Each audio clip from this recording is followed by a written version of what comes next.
Perspective మరియు వేగుచుక్క పాడ్కాస్ట్కి స్వాగతం. వేగుచుక్కలో కొన్ని వందలాది పాటలు, ఉపన్యాసాలు, విశ్లేషణలు ఉన్నాయి. 6,000 మంది దాకా ఇప్పుడు వింటున్నారు. ఈరోజు మనతోటి భారత కమ్యూనిస్ట్ పార్టీ నాయకులు కామ్రేడ్ కంకనాల నారాయణ గారు ఉన్నారు. నారాయణ గారితోటి వివిధ ప్రజా సమస్యలు, అలాగే పౌర హక్కులు, రాజ్యాంగ హక్కులు మరియు జాతీయ అంతర్జాతీయ రాజకీయ పరిణామాల మీద ఆయనతోటి మనం మాట్లాడి తెలుసుకుందాం.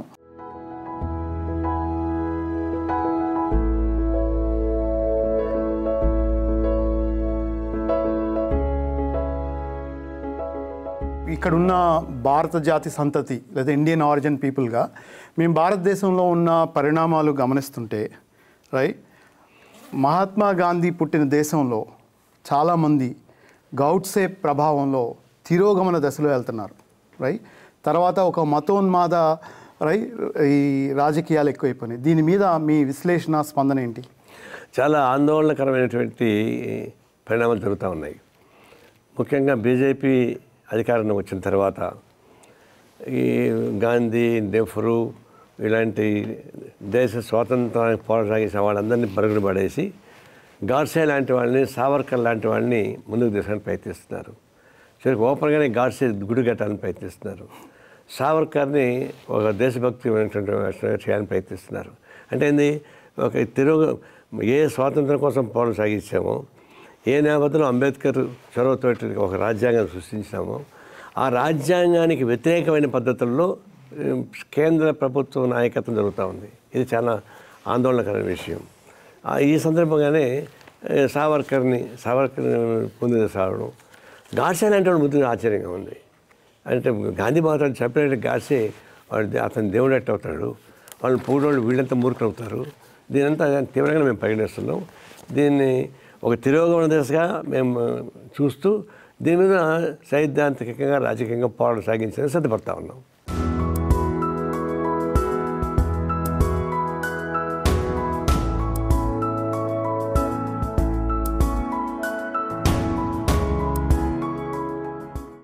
ఈ పంజాబ్, హర్యానా బార్డర్లో సింగూర్ బార్డర్లో కొంతమంది వేలాది మంది రైతు కూలీలు వాళ్ళు ఢిల్లీలోకి వెళ్ళి అక్కడ నిరసన ప్రదర్శన చేద్దామని ప్రయత్నిస్తుంటే సంయుక్త కిసాన్ మోర్చా ఆ నాయకత్వంలో కొన్ని వందల మంది రైతు సంఘాలు వాళ్ళు ఢిల్లీలో ప్రదర్శనకి వెళ్తా అంటే అక్కడ వాళ్ళ మీద లాఠీ చార్జీ, బాష్పవాయువు తర్వాత ముళ్ళ కంచెలు వేసి మన నరేంద్ర మోడీ గారు స్వాగతిస్తున్నారు. అయితే మీ విశేష రాజకీయ అనుభవంలో రైతులు స్వామినాథన్ రికమెండేషన్స్ని అమలు చేయమన్నారు, మినిమం సపోర్ట్ ప్రైస్ చేయమన్నారు. ఎందుకు ఇప్పుడున్న ప్రస్తుతం ఉన్న ఈ పాలక వర్గాలు రైతు కూలీ సమస్యల్ని ఎందుకు పరిష్కరించలేకపోతున్నాయి? ఇది క్లాస్ బేస్ అనుకోండి. అయితే 2 ఏళ్ల క్రితం పెద్ద ఎత్తున పంజాబ్, హర్యానా బార్డర్ ఉంటే రైతాంగం లక్షలాది మంది ఢిల్లీ చుట్టూ ఆక్యుపై చేశారు. దాదాపుగా కొన్ని నెలల పాటు దిగ్బంధం చేశారు. వాళ్ళంతా మళ్ళీ హైదరాబాద్, ఢిల్లీకి వచ్చి రిప్రజెంటేషన్ ప్రయత్నించారు. ఇంకా ఒత్తిడి తట్టుకోలేకుండా మోడీ వాళ్ళతో సంప్రదించి కొన్ని అంశాలను అంగీకరించి దీన్ని అమలు చేస్తామని చెప్పని కేసులు కూడా రద్దు చేస్తామని చెప్పి హామీ ఇచ్చాడు. హామీ మేరకు వాళ్ళు ఉద్యమాన్ని ఉపసంహరించుకొని వెనక్కి వెళ్ళారు. 2 ఏళ్ళ తర్వాత మళ్ళీ ఆ కేసులు అట్లే ఉన్నాయి.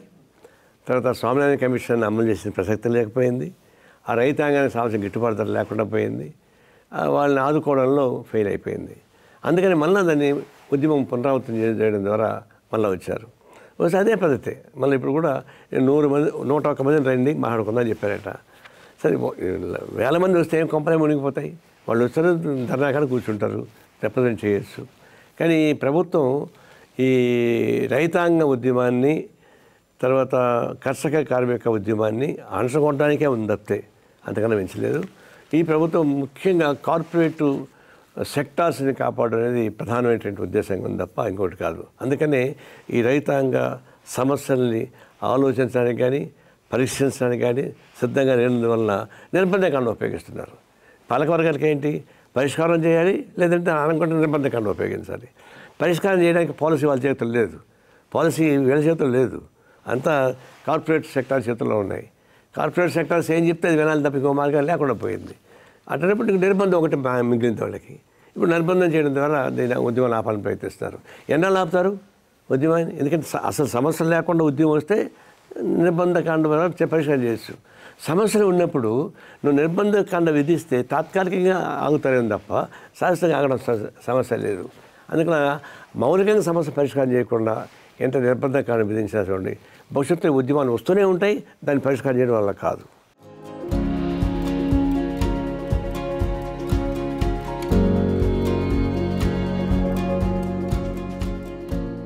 హైదరాబాద్లో బిర్యానీ తిన్నా, అమెరికాలో బిర్యానీ తిన్నా, ఈ ముడి సరుకులు ఏదైతే ఉన్నాయో బియ్యం ఇవన్నీ కూడా రైతు కూలీలు వాళ్ళు ఎంతో కష్టపడి వ్యవసాయం చేసి సరే అవి బయటకు వస్తున్నాయి. అయితే ఈ మధ్యతరగతి మిడిల్ క్లాస్ ఈ బూర్జువా వర్గాల్లో ఒక నిర్లిప్తత, ఒక స్తబ్దత ఉంది. అంటే ఈ సమస్యలు ఒక్క రైతు సమస్యలు ఏనా అయితే సమస్త సమాజాన్ని కానీ? ఇప్పుడు నిర్లిప్తత అనేది చెప్పడానికి వీలు కాదు. ఎందుకంటే ప్రతి రైతు వచ్చి ఉద్యమంలో పాల్గొంటారని చెప్పలేము. కానీ ఆ సమయం వచ్చినప్పుడు, సందర్భం వచ్చినప్పుడు తప్పని నిలబడుతున్నారు. వెనక్కిపోవడంలో 24 గంటలు వాళ్ళు ముందుకు రారు. ఎందుకంటే వాళ్ళకు ఉన్నటువంటి దైనందిక పరిస్థితులు, వాళ్ళకు ఉన్న కమిట్మెంట్స్ వేరుగా ఉంటాయి. అయితే ఎప్పుడు అవసరమైతే అప్పుడు ఉద్యమిస్తున్నారు. మహారాష్ట్ర రైతులు ఎట్లా పాదయాత్రలు చేశారు, పంజాబ్ రైతులు ఎట్లా ఉద్యమం సాగించారు, ఇవన్నీ చూసినప్పుడు అవసరమైనప్పుడు ఉద్యమం సాగిస్తూ ఉన్నారు. దాన్ని అభినందించాల్సిందే. ఇప్పుడు దీన్ని వాళ్ళ చేతలు ఏముంది చెప్పండి? గిట్టుబాటు ధరలు అంటాము, రైతాంగ సమస్య అంటాము, మిడిల్ క్లాస్ అని మీరు అంటున్నారు. మీరు లెక్కలు తీయండి. 2012 నుంచి ఇప్పుడు దాకా 15 లక్షల కోట్ల రూపాయలు ఎన్పిఏ అంటే ఈ ప్రభుత్వం వచ్చినాక, బీజేపీ ప్రభుత్వం వచ్చిన అంతకుముందు 2.25 ఎన్పిఎస్ ఉండింది 2014 ముందు వరకు. 2014 దాటిపోయేసరికి 15 లక్షల కోట్ల రూపాయలు ఎన్పిఏ అయింది. అంటే ఈ గవర్నమెంట్లోనే కార్పొరేట్ కంపెనీకి ఇచ్చేశారు. తర్వాత జీడిపి లెక్కలు తీసాము. ఇప్పుడు 175 దేశాల్లో మరి 112 దేశం హంగర్ ఇండియా, ఆకలి దప్పులతో పడుతున్నటువంటి ఇండియా. ఇప్పుడు ఇంకొక వైపున దాదాపు 90 కోట్ల మంది ప్రజానీకానికి ఇవి ఫ్రీ సబ్సిడీసు, రేషన్ కార్డు ఇస్తున్నాం. అంటే నిజంగా పావర్టీ లేకుండా పోతే అంత సంక్షేమ పథకాలు ఆపదతో గవర్నమెంట్ ఎందుకు ఇవ్వాల్సి వస్తుంది? దాంట్లో పావర్టీ ఉంది మాట వాస్తవం. కానీ పావర్టీ లేదు, మాకు డెవలప్ అయిపోయినా మేమని చెప్తున్నారు. డెవలప్ అయిన మాట వాస్తవమే. ఎవరు డెవలప్ అయ్యారు? కార్పొరేట్ కంపెనీ డెవలప్ అయినాయి. అంతకుముందు 112 మంది అంత కార్పొరేట్ సెక్టార్స్ ఉంటే ఇప్పుడు 160 మందికి పెరిగారు. అంటే వాళ్ళు పెరిగారు, వాళ్ళ ఆస్తులు పెరిగినాయి. అదానిది సెకండ్ ప్లేస్కి వచ్చాడు. కాబట్టి పెరిగిన మాట వాస్తవమే. అది కార్పొరేట్ కంపెనీకి పెరిగిన తప్పితే సామాన్య ప్రజానికి ఇంక తగ్గింది. వాళ్ళు ఇప్పుడు పర్ డే 30 రూపాయల ఆదాయం ఉందనిపిస్తుంది ఆక్స్ఫో వాళ్ళు ప్రకటించారు. వరల్డ్ బ్యాంక్ వాళ్ళు కూడా ప్రకటించారు. సరే ప్రజానీకం, సామాన్య ప్రజానీకం యొక్క ఆదాయం పడిపోతూ ఉంది, కొనుగోలు శక్తి పడిపోతూ ఉంది, వాళ్ళ వేతనం పడిపోతూ ఉన్నాయి. అదే సందర్భంలో కార్పొరేట్ సెక్టార్స్ యొక్క ఇది పెరిగిపోతూ ఉంది. 1% ఆఫ్ ది చేతుల్లో దాదాపు 13-14% ఆఫ్ ది ఆదాయం వాళ్ళ చేతికి పోతూ ఉంది. అది పెరిగే మాట వాస్తవమే, ఉత్పత్తి జరుగుతున్న మాట వాస్తవమే. అవన్నీ పోతుంది మాత్రం ఒకవైపు డెఫిసిట్ ఉంటాయి కదా. దీనిలో కూడా బ్యాంక్ ఎంప్లాయీస్ ఇక్కడ ఉన్నారు, ఏమంటారు దాన్ని, డెబిట్ క్రెడిట్, ఆ బ్యాలెన్స్ కావాలా. ఆ బ్యాలెన్స్ ఎట్లా అవుతా ఉంది? సంపద పెరుగుతుంది, వాళ్ళకు పోతుంది కార్పొరేట్ సెక్టార్కి, దారిద్ర్యం కిందకు వస్తుంది. దాన్ని యావరేజ్ ఏం చేస్తారు వాళ్ళు? చాలా అన్యాయమైన యావరేజ్ ఏం చేస్తారంటే ఇప్పుడు అదానికి గంటకు 90,000 రూపాయలు వస్తాయంటున్నారు. మరి రిక్షా వాడికి గంటకి 10 రూపాయలు వస్తాయి. ఆ 90,000 రూపాయలు 10 రూపాయలు కూడి భాగించి డివైడెడ్ బై చేసి యావరేజ్ చేసి ఇంత యావరేజ్ మన దేశం వస్తుంది లెక్కలు చెప్తున్నారు. చాలా బద్మాష్ లెక్కలు అవి యావరేజ్ అనేది. అట్లాంటి బసిపూసి మారేడుకాయ చేసే పద్ధతుల్లో వస్తూ ఉంది. ఎన్నాళ్ళు భరించగలరు జనం? ఇప్పుడు ఈ గవర్నమెంట్ మీద వాళ్ళు పోలీస్ ఫోర్స్ ఉండొచ్చు, ఇంకోటి ఉండొచ్చు. తర్వాత ఇంకోటి ఏంటంటే ఆ అసంతృప్తిని రానియకుండా చేయడానికి ఒక వెపన్ ఎన్నుకుంది ప్రభుత్వం. అది కమ్యూనల్ వెపన్, మతం ఎంపిక చేసుకుంది. మతాన్ని తీసి అడ్డం పెట్టుకుని కొట్టేస్తున్నారు. ఈజీ. ఇప్పుడు మతాన్ని విద్వేషించాల్సిన పని లేదు. ఎవరి మతాన్ని ప్రేమించుకోవచ్చు, ఎవరి కులాలను వాళ్ళు ప్రేమించుకోవచ్చు. కానీ కులతత్వం ఉండకూడదు, మతత్వం ఉండకూడదు.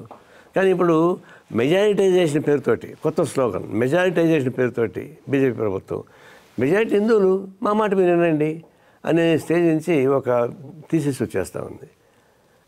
దీనివల్ల భారతదేశంలో సమైక్యంగా ఉండడం సాధ్యం కాదు. ఎందుకు అంబేద్కర్ దీన్ని సృష్టించాడు? రాజ్యాంగం ఏం పెట్టుకున్నాను? 1% ఆఫ్ ది కమ్యూనిటీ, 1% కమ్యూనిటీ ఉంటా కూడా వాళ్ళ అభిప్రాయాన్ని గమనంలోకి తీసుకోవాల్సిందే. సిక్కులు, బౌద్ధులు, రకరకాల పద్ధతుల్లో వాళ్ళ మనోభిప్రాయాలు తక్కువ మంది ఉన్నారు కాబట్టి వాళ్ళని తీసాడు బారేసి మనం చేసుకున్నామంటే ఈ రాజ్యాంగం నిలబడదు, దేశం ఒకటిగా ఉండదు. ఇప్పటికే ఆ సిమ్టమ్స్ ఉన్నాయి. ఖలిస్తాన్ ఉద్యమం ఎందుకు వస్తూ ఉంది? జేకేఎల్ఎఫ్ జమ్మూ కాశ్మీర్ ఎందుకు ఉద్యమం వస్తూ ఉంది? అస్సాంలో ఎందుకు ఉద్యమాలు వస్తూ ఉన్నాయి? ఈశాన్య ప్రాంతాన్ని ఎందుకు సపరేట్ దేశం కావాలని కోరుతున్నారు? పంజాబ్లో ఖలిస్తాన్ మాకు సపరేట్ దేశం ఎందుకు కోరుతున్నారు? ఇట్లాంటి అవకతవకలోనే వచ్చింది సమస్య. జమ్మూ కాశ్మీర్లో తగిలించింది కూడా పాలకవర్గాలు తగిలించాయి. ఇప్పుడు మణిపూర్లో తగిలించిన సమస్య కూడా పాలకవర్గాలు సృష్టిస్తూ ఉన్నాయి. అందువల్ల ఇవి దీన్ని వాళ్ళ స్వార్థం కోసం ఉపయోగించే పద్ధతుల్లో కమ్యూనిటీని కూడా ఉపయోగించుకునే ప్రయత్నం చేస్తున్నారు. తాత్కాలిక విజయం సాధించవచ్చేమో, కానీ దేశం ఒకటిగా ఉండదు.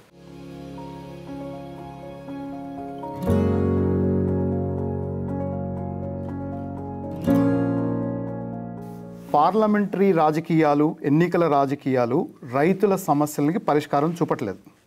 రైట్, ఎన్నికల రాజకీయాలు కానీ పార్లమెంటరీ రాజకీయాలు అది తేటతెల్లమైపోయింది. ఎందుకంటే స్వామినాథన్ రిపోర్ట్ ఇచ్చి దాదాపు 25 సంవత్సరాలు అయిపోయింది. అయితే రైతులు, రైతు కూలీల మధ్య ముందున్న ప్రత్యామ్నాయం ఏంటి? ఇప్పుడు కేంద్ర ప్రభుత్వం, రాష్ట్ర ప్రభుత్వాలు ఈ రెండు విభేదాలు ఉండొచ్చు కొంచెం చోట్ల. వీళ్ళంతా క్లాసెస్ ఒకటే. ఇప్పుడు ఈ వ్యవసాయ కూలీల సమస్య, రైతు సమస్యలు ఇది పరిష్కారం చేయడానికి కోరుకున్నప్పుడు డెఫినెట్గా ఇది కార్పొరేట్ వర్గాలకు వ్యతిరేకం అవుతుంది. ఎందుకంటే వాళ్ళు ఇప్పుడు అదాని మొత్తం అప్పగిచ్చారు. వ్యవసాయం సంబంధించిన గోడౌన్స్ అవన్నీ వాళ్ళకి అప్పగిచ్చేశారు. అతను తక్కువ రేట్లతోటి కొనుగోలు చేయడానికి గోడౌన్స్ పెట్టుకుంటున్నాడు. ఇప్పుడు ఇంతకు ముందర దొంగ నిల్వల నుంచి బయట రావడానికి మేమంతా దాడులు చేసేవాళ్ళం. అక్రమ నిల్వలకు వ్యతిరేకంగా దాడులు చేసి మా మీద కేసు కూడా పెట్టారు. ఇప్పుడు లీగలైజ్ చేసేసారు. అక్రమంగా ధాన్యం పెట్టుకోవచ్చు అని లీగలైజ్ చేసి దేశం మొత్తం మీదుగా పెద్ద పెద్ద గోడౌన్స్ అదానికి అప్పగిచ్చేశారు. రైతుల దగ్గర నుంచి తక్కువ ధరలు తీసుకుని గోడౌన్లు పెట్టుకుంటారు వాళ్ళు. ఆ ధరలు పెరిగినప్పుడు అంటే కృత్రిమ కరువు సృష్టించి మనం ధర పెరిగినప్పుడు బజార్కి పంపిస్తున్నారు. ఆ ప్రకారం గవర్నమెంట్ ఒక పాలసీ తయారు చేసింది. అటువంటిప్పుడు మనం గవర్నమెంట్ పాలసీకి వ్యతిరేకంగా ఫైట్ చేయకుండా ఇదేదో చిన్న చిన్న వాటికి కొట్లాడుతుంటే సాధ్యం కాదు.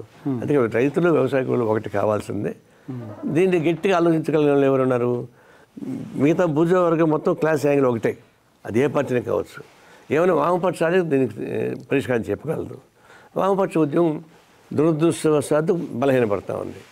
ఎందుకంటే ఇప్పుడు రాజకీయాల్లో మతము, కులము, డబ్బులు వచ్చిన తర్వాత వామపక్షాలకి అట్లాంటి వెపన్స్ లేవు, బలహీనపడుతున్న మాట వాస్తవమే.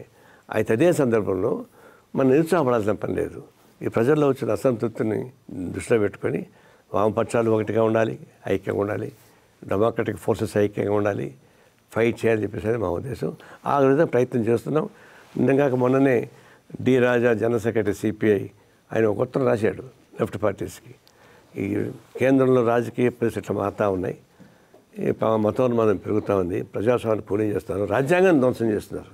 రాజ్యాంగాన్ని ప్రతిపక్ష పార్టీలుగా ధ్వంసం చేసేది, రాజ్యాంగాన్ని మనం ఎన్నుకున్న ప్రభుత్వం ధ్వంసం చేస్తూ ఉంది మోడీ, అమిత్ షా నాయకత్వాన్ని. దీనికి విధంగా ఫైట్ చేయాలని చెప్పేసి ఒక లెటర్ రాసి ఉన్నాం, పెండింగ్లో ఉంది. త్వరలోనే వామపక్షాల ముందు ఐక్యంగా నిలబడతాయి. ఆ తర్వాత డెమోక్రటిక్ ఫోర్స్ కూడా నిలబడడానికి ప్రయత్నం చేస్తాం.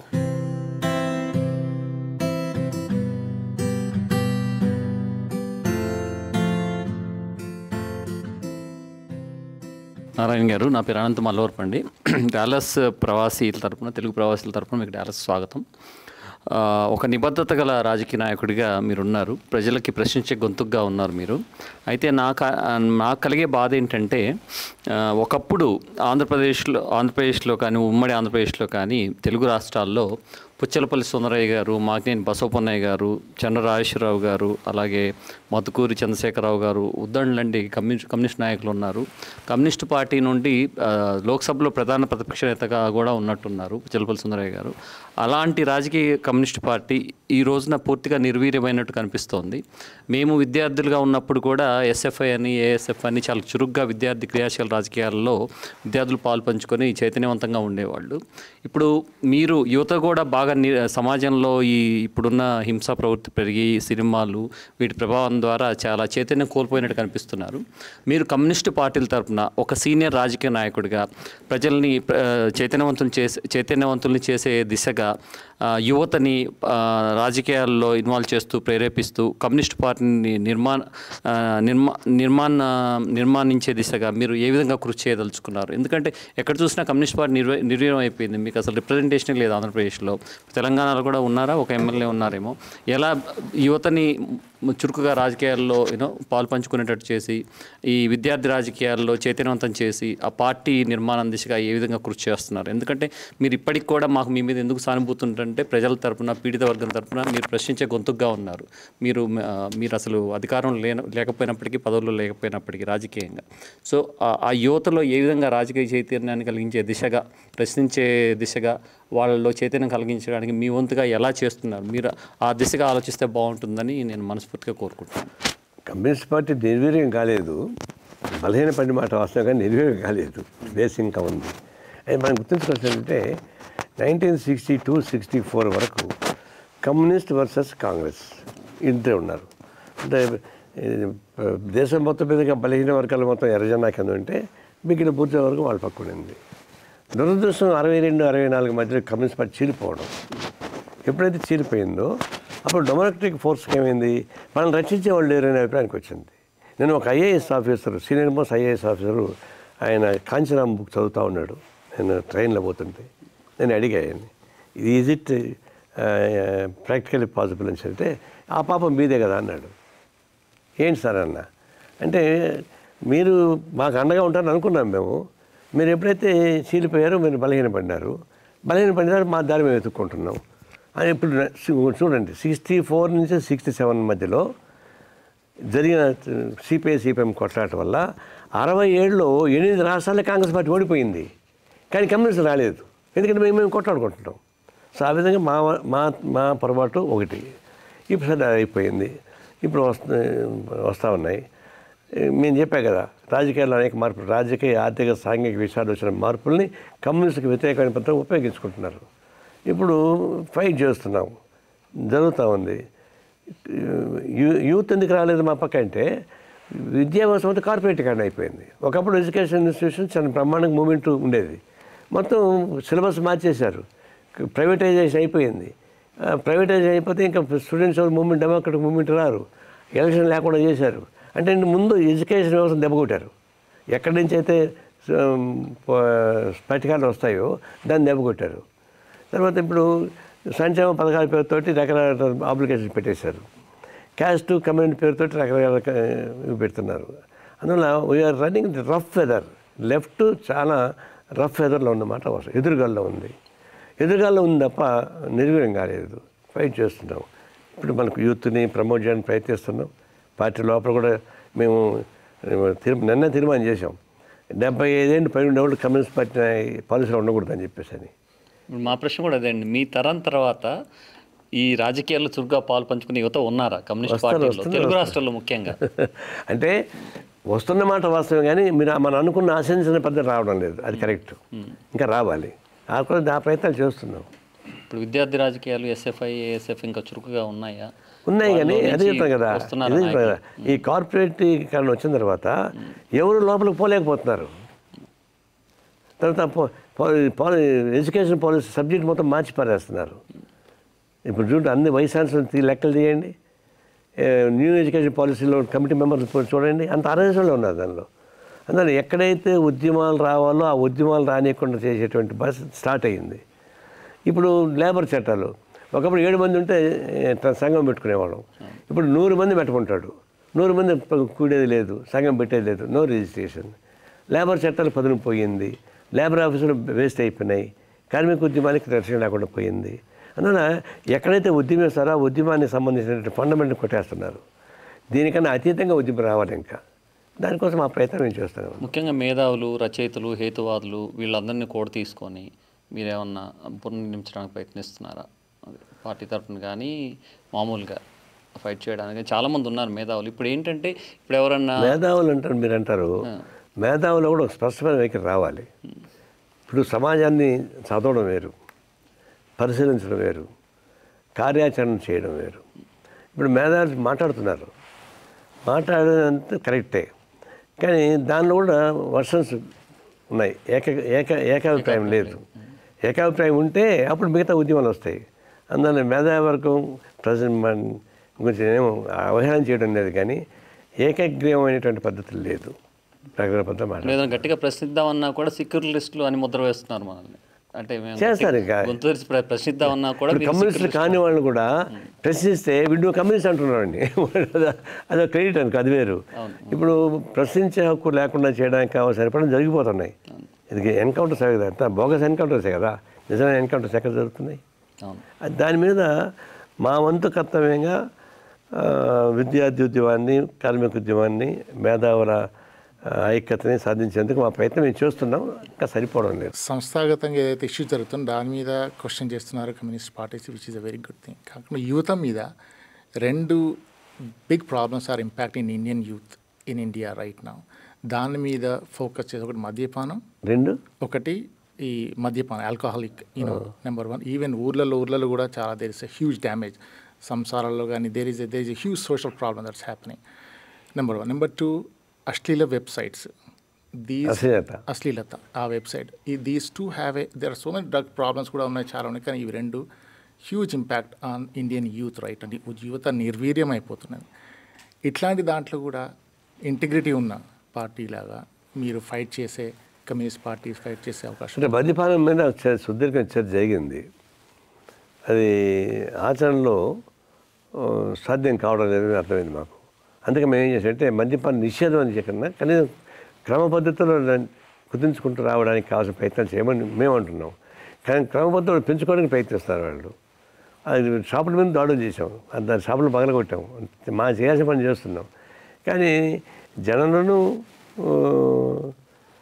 దాని మీద ఇంకా రావడం లేదు. ప్రభుత్వం సారాయి మీద ఆధారపడి బతుకుతూ ఉంది.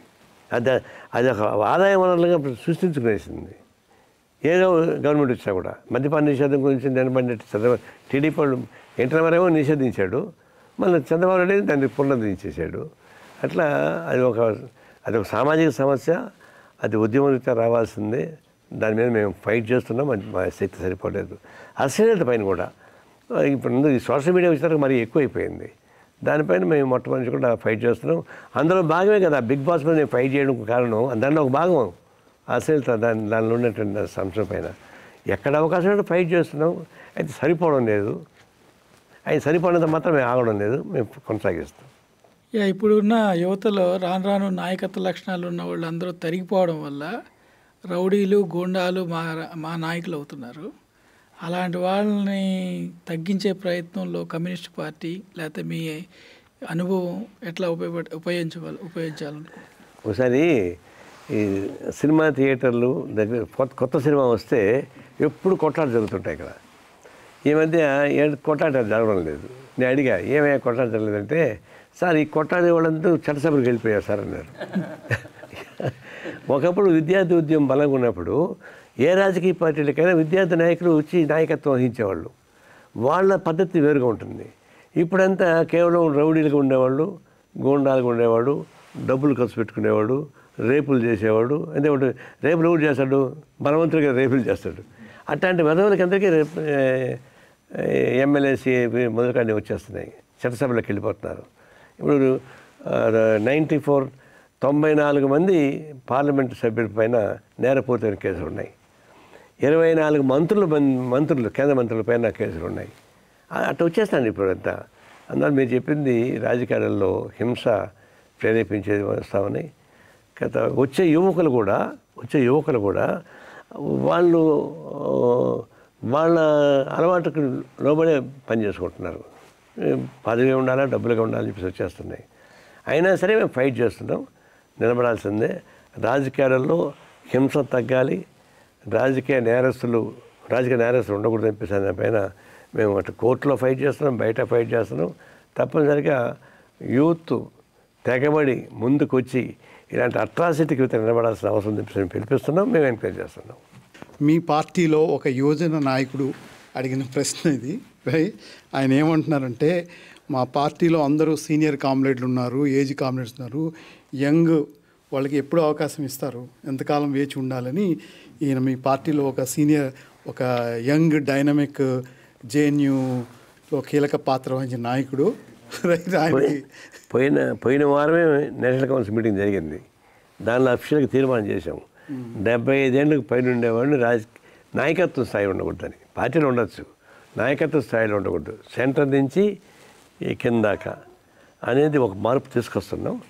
తర్వాత ఇంకా డెవలప్ అయ్యే కొన్ని ఇంకా తగ్గుతుంది. యూత్ ఎంకరేజ్ చేస్తాం. యూత్ కూడా రావాలి కదా. యూత్ అంటే వయసు బట్టి కాదు, వాడు యాక్టివిటీస్ బట్టి రావాలి. వచ్చినప్పుడు ప్రమోట్ చేస్తాం. ఇప్పటికైతే ఒక సీలింగ్ పెట్టాం.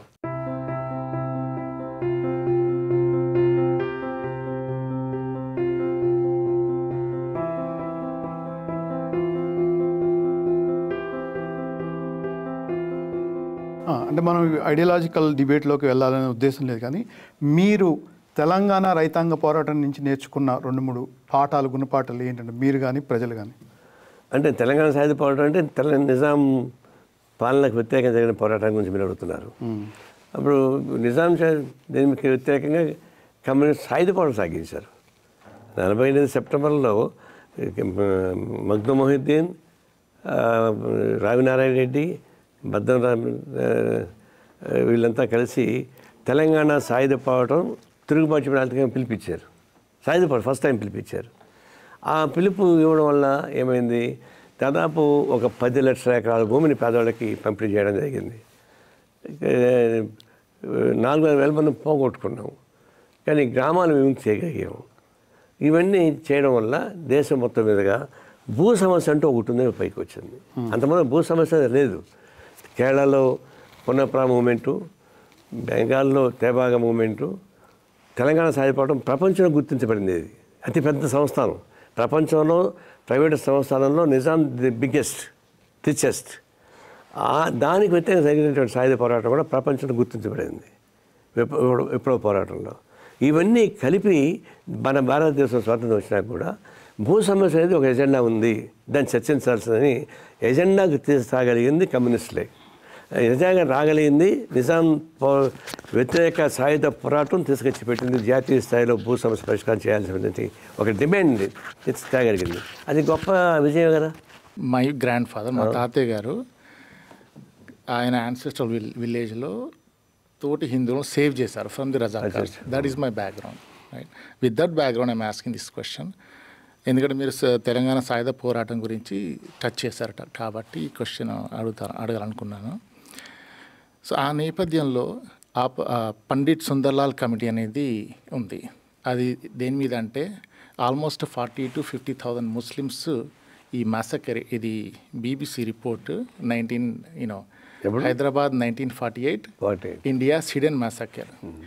So Pandit Sundarlal committee official Indian government ద్వారా ఏర్పడిన committee. Almost 50,000 innocent Telangana Muslims have been killed in the hands of communist forces, in the hands of Indian Army.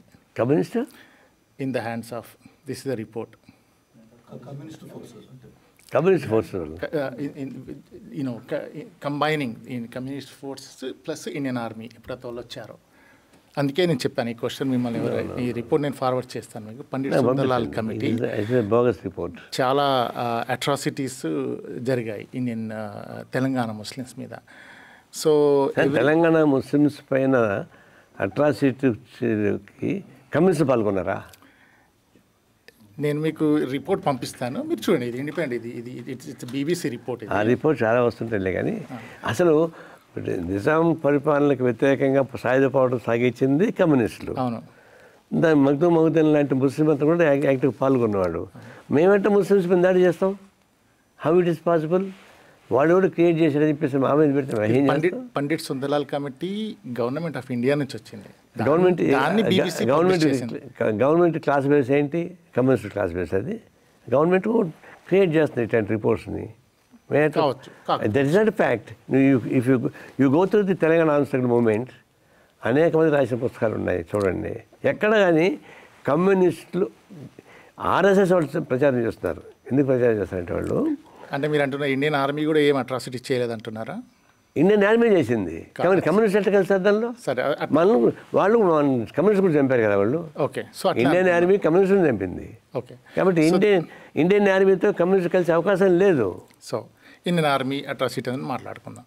So దీని మీద ఇప్పటివరకు అయితే main stream parties CPI, CPM ఇట్లాంటి ఎప్పుడు దీన్ని క్వశ్చన్ చేయలేదు. September 18th రాగానే ఆర్ఎస్ఎస్ వాళ్ళు దీని పెద్ద హంగామాలు చేస్తారు. ఏంటంటే నిజాం ఇదని చేయొచ్చు, అది వాళ్ళ రైట్. కానీ ఇండియన్ ముస్లిమ్స్ మీద ఏదైతే అట్రాసిటీ జరిగాయో ఐ థింక్ దీని మీద కూడా మీలాంటి రెస్పెక్టెడ్ ఇంటిగ్రిటీ ఉన్న నాయకులు దీని మీద కొంచెం మాట్లాడితే ఇట్ ప్రొవైడ్స్ బోత్ పర్స్పెక్టివ్స్. నా గుర్తొస్తుంది, ఫస్ట్ ఎల్కే అద్వానీ రథయాత్ర చేశాడు బాబరీ మసీదు కూలగొట్టాలని, గుర్తుందా? ఫస్ట్ అప్పుడు చంద్ర రాజేశ్వరరావు సిపిఐ జనరల్ సెక్రటరీ, ఆయన 10,000 మంది కార్యకర్తలను తీసుకొని అయోధ్యలో మకాం పెట్టాడు. మేము మా గుండెలు పగిలిన ఈ బాబరీ మసీదుని కాపాడుతామని చూసని 10 days అక్కడే ఉన్నారు రాత్రింబౌళ్ళు. అయితే ఎల్కే అద్వానీ బీహార్లోనే లల్లూ ప్రసాద్ అరెస్ట్ చేసేసాడు. అరెస్ట్ చేయకుండా వచ్చి ఉంటే అక్కడ యుద్ధమే జరిగి ఉండేది. అట్లా మేము నిలబడ్డాం. తప్పకుండా. ఆ తర్వాత ఏమైంది? అప్పుడు చంద్రరాజేశ్వరం లేడు, అయిపోయింది. రెండవది ఏమైందంటే అప్పుడు బీజేపీ గవర్నమెంట్ రాష్ట్రంలో వచ్చింది. చీఫ్ మినిస్టర్, పివి నరసింహ ప్రధానమంత్రి, పివి నరసింహ కన్వీనెంట్గా కళ్ళు మూసుకొని కూర్చున్నాడు. ముఖ్యమంత్రి నాయకత్వాన్ని దీన్ని పక్కన కొట్టేశారు. అప్పుడు మేము కూడా ఏం చేయలేకపోయినాం, ఫైట్ చేసినా కూడా. అందువల్ల ఈ మతోన్మాదం పైన కమ్యూనిస్టులు ఎప్పుడు ఫైట్ చేస్తూనే ఉన్నారు. దానికి వ్యతిరేకంగా ఉన్నది తప్ప ఎక్కడ పొరపాటు కూడా రాజీ పడే ప్రసక్తే లేదు.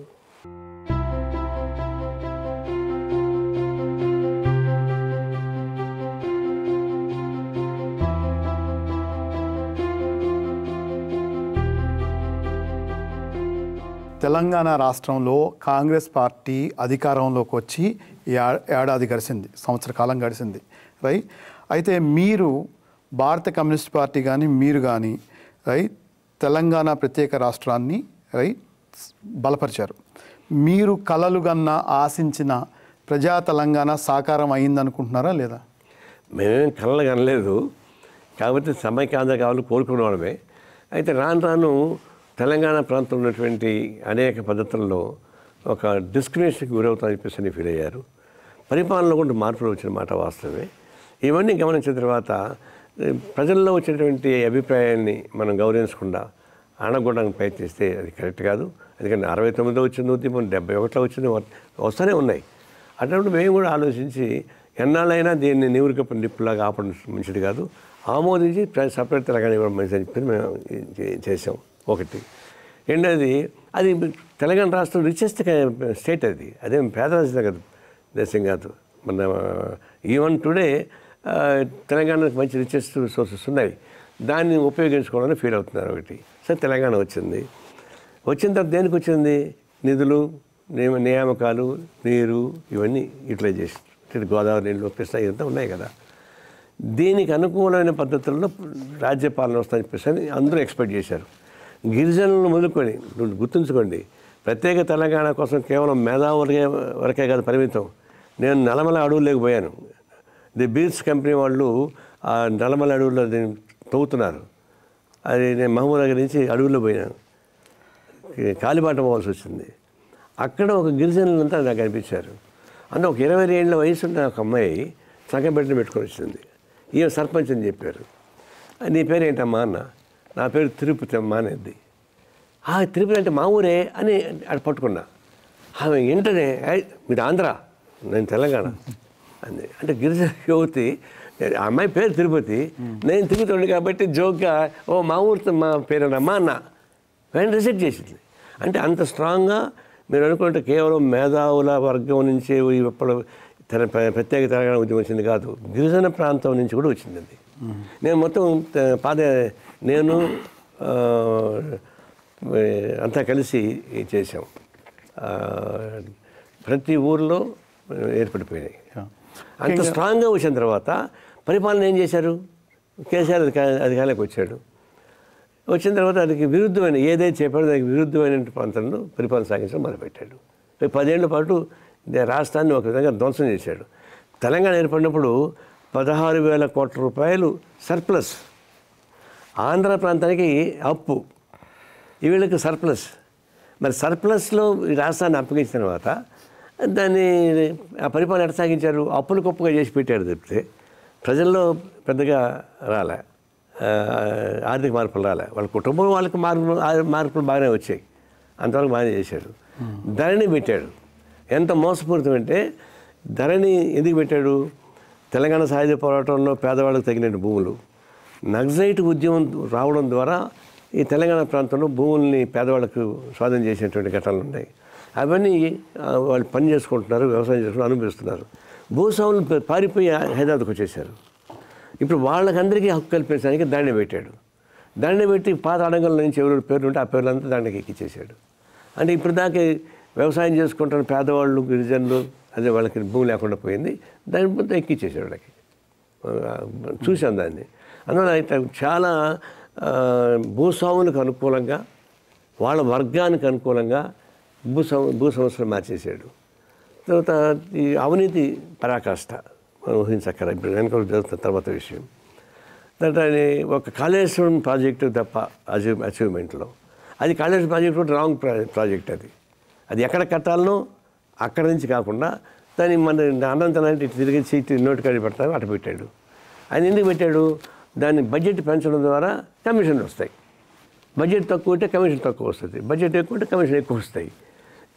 ఆ ఓరియంటేషన్ పోయిన వల్లే ఆయన ఓడిపోయాడు. ఒకటి గుర్తుపెట్టుకోండి, దేశంలో రైతు బంధు ఎవరు ఇలే, కేసీఆర్ ఇచ్చాడు. దళిత బంధు ఎవరు ఇలే, కేసీఆర్ ఇచ్చాడు. ఎందుకు ఓడిపోయాడు? మరి అదే చిత్తశుద్ధి లేదు.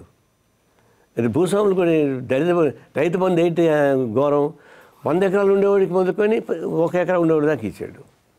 1 ఎకరా ఉండేవాడికి ఎంత వస్తుంది? 100. తెలంగాణలో సీలింగ్ చట్టం వేరుగా ఉంది, ఆంధ్ర ప్రాంతానికి దీనికి తేడా ఉంది. దాదాపు 100-120 ఎకరాల దాకా ఉండొచ్చు కుటుంబానికి. వాళ్ళకందరికీ దళిత బంధు, రైతు బంధు ఇచ్చేసాడు. దళిత బంధు అమెరికాలో ఉన్న ఇక్కడ మన ఎన్ఆర్ఐలకి వీళ్ళు కూడా ఇక్కడ ఉన్న బిలియనర్లు వీళ్ళు కూడా ఇచ్చిన గొప్ప. ఇప్పుడు ఏమైందంటే నాకు వాళ్ళు వ్యవసాయం చేయరు, భూములు బాగుండవు, కానీ భూములు ఉన్నాయి, 50 ఎకరాలు 60 ఎకరాల భూములు ఉన్నాయి. వాళ్ళకందరికీ సంవత్సరం డబ్బులు వస్తున్నాయి బాగా. అది బీడుగా ఉంటుంది, వాళ్ళు డబ్బులు వస్తున్నాయి. మా పార్టీ సెక్రటరీ ఉండదు జహీరాబాద్లో, వాడు ఏంటంటే నాకు డబ్బులు ఒక 3 లక్షలు వస్తుంది సార్ అంటాడు. ఎట్లా సార్ నాకు ల్యాండ్ ఉన్నాయి కదా అంటాడు. ఆ ప్రకారం భూస్వామికి ఉపయోగపడే పని చేశాడు. అందుకని అతను ఓడిపోవడానికి కారణం పొలిటికల్ కరప్షన్, అహంభావం. ఎప్పటికైనా గుర్తుపెట్టుకోండి, రాజకీయాలలో corruption can be tolerated than the arrogance. అవినీతి అన్న ఒక విధంగా భరిస్తారేమో కానీ అహంభావాన్ని భరించడం సాధ్యం కాదు. కేసీఆర్లో నిలువెత్తున గోటు కాడి నుంచి ఎంటికల దాకా అహంభావమే. మనిషి సరంగా ఉండొచ్చు, అది వేరు. అవినీతిని చెప్పాల్సిన పని లేదు. తర్వాత డెమోక్రసీని కరప్ట్ చేశాడు. ఈ 3 అంశాలు ఎవరు ప్రవేశపెట్టినా వాళ్ళు రాజకీయాల్లో హతమైపోతుంటారు. దాంట్లో పరాకాశ ఆయనకు వచ్చింది.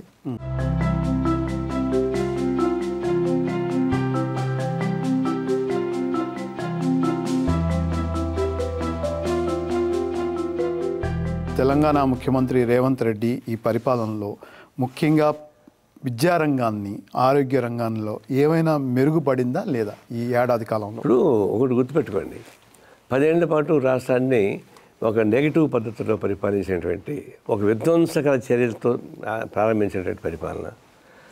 అప్పులు కూడా దాదాపు 3 లక్షల కోట్ల రూపాయల దాకా అప్పులు చేశాడు. వాళ్ళు ఎక్కువ చెప్పారు, 3 లక్షల కోట్ల రూపాయల దాకా అప్పులు ఉన్నాయి. సరే, అప్పులు ఉంటాయి, అది వేరు. ఇప్పుడు ఈయన వచ్చిన తర్వాత, కాంగ్రెస్ పార్టీ గవర్నమెంట్ వచ్చిన తర్వాత ఈ 1 ఇయర్లోనే మొత్తం మార్పు అనేది మాయల ప్రక్రియ మంత్రం ఉంటుందా చేయడానికి? ఎట్లా సాధ్యం అవుతుంది? విధ్వంసం చేయడం చాలా ఈజీ, ఇల్లు పడగొట్టడం చాలా సులభం, కట్టడం చాలా కష్టం. మరి 1 ఇయర్లో మొత్తం రావడానికి సాధ్యం కాదు. అయితే వీళ్ళు కూడా ఏం చేస్తున్నారు, లేడీకి లేచిందే పరుకున్నట్టుగా ఒకసారి చాలా స్పీడ్గా పరిగెత్తి ఎంత స్పీడ్గా పరిగెత్తి అంత స్పీడ్గా కేసీఆర్ యొక్క యజమాని రద్దు చేద్దామని అనుకుంటున్నాడు. అది కూడా కరెక్ట్ కాదు. కాంక్రీట్గా చేయాల్సిన పనులు చేయాల్సిందే. కొన్ని పనులు చేస్తున్నమాట వాస్తవమే, చేయకుండా లేదు. ఒక్కసారిగా మొత్తం పరిష్కారం చేసినట్టు అనుకుంటారు మనం, ఎట్లా సాధ్యం అవుద్ది? అందులో ఇదే ఇండిపెండెంట్ కంట్రీ కాదు, భారతదేశ ప్రభుత్వంలో ఇది ఒక స్టేట్, ఒక భాగం. ఇది వీళ్ళు సొంతంగా డిసిషన్ తీసుకున్నారు. కేంద్ర ప్రభుత్వం ఒకటి ఉంది ఆన్సర్ పెట్టడానికి, వీళ్ళు డిసిషన్ తీసుకోవడానికి వీల్లేదు. అందులో కేంద్రం రాష్ట్రాలు సమసంబంధంగా ఉండాల్సిందే. ఇంకొకటి ఏంటంటే ఈయన జాతీయ పార్టీది, ఈ యూనివర్సిటీ డిసిషన్ తీసుకోలేడు, ఎందుకంటే జాతీయ వాళ్ళు ఒప్పుకోరు సెంట్రల్లో, ఆ సమస్య కూడా ఉంటుంది. అయినా కూడా సరే వాళ్ళ రైతు సంబంధించిన లోన్స్ చేస్తున్నాడు. ఒక 20% పెండింగ్ ఉంది. పెండింగ్ ఉందంటే ఒక టెక్నికల్ ప్రాబ్లమ్స్. 2 లక్షల రూపాయల వరకు రద్దు చేస్తానని చెప్పాడు. ఇప్పుడు నాకు 2 లక్షల అప్పు ఉంటుంది. ఇప్పుడు బ్యాంక్ వాడు ఏమంటాడు, నువ్వు అది 2 లక్షల పైన ఉండే అప్పు ఇప్పుడు కట్టేయి, నేను రద్దు చేస్తాను అంటాడు. మనం ఏమంటాము, 2 లక్షల రూపాయలు రద్దు చేసేయమని మనం చెప్తున్నాం. ఆ లోపు రద్దు చేశారు, మిగిలిన పెండింగ్లో పెడుతున్నారు. మా డిమాండ్ ఏంటంటే ఆ అప్పు ఉంటే ఉంటుంది, నువ్వు 2 లక్షలు రద్దు చేసేయి, మిగిలిన మళ్ళీ అప్పు ఉంటుంది అని చెప్పి మనం అంటున్నాం. బ్యాంక్ వాళ్ళు పేచి గవర్నమెంట్ పేచి పద్ధతి ఉంది. బ్యాంక్ ఏంది RBI రూల్స్ ఉంటాయి వాళ్ళకి, అది కేంద్ర ప్రభుత్వం రూల్స్. ఈ పండుగలు కొన్ని పడుతున్నాయి మాట వాస్తవమే. కొన్ని పరిష్కారం అవుతున్నాయి, కొన్ని పరిష్కార దశలో ఉన్నాయి. ఈ కరప్షన్ మీద కొంచెం సీరియస్గానే వర్కౌట్ చేస్తున్నారు. మిగిలిన అంశాలు కూడా మీరు చూశారు కదా. అది 1 ఇయర్లోనే అంటే ఏదో అన్నప్రాసన రోజు ఆవకాయ పచ్చడి పెట్టినట్టుగా ఉంటుంది.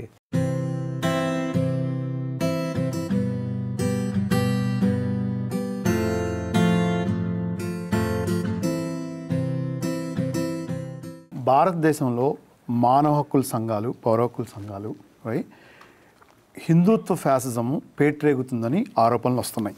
ఇటీవల Nadeem Khan, the national secretary of association of protection of civil rights, ఆయన మీద కేసులు పెట్టి, పోలీసులు కేసులు పెట్టి ఆయన్ని వేటాడి ఆయన మీద రిప్రెషన్ చేశారు. దీని మీద people's union for civil liberties ఒక స్టేట్మెంట్ కూడా ఇచ్చింది.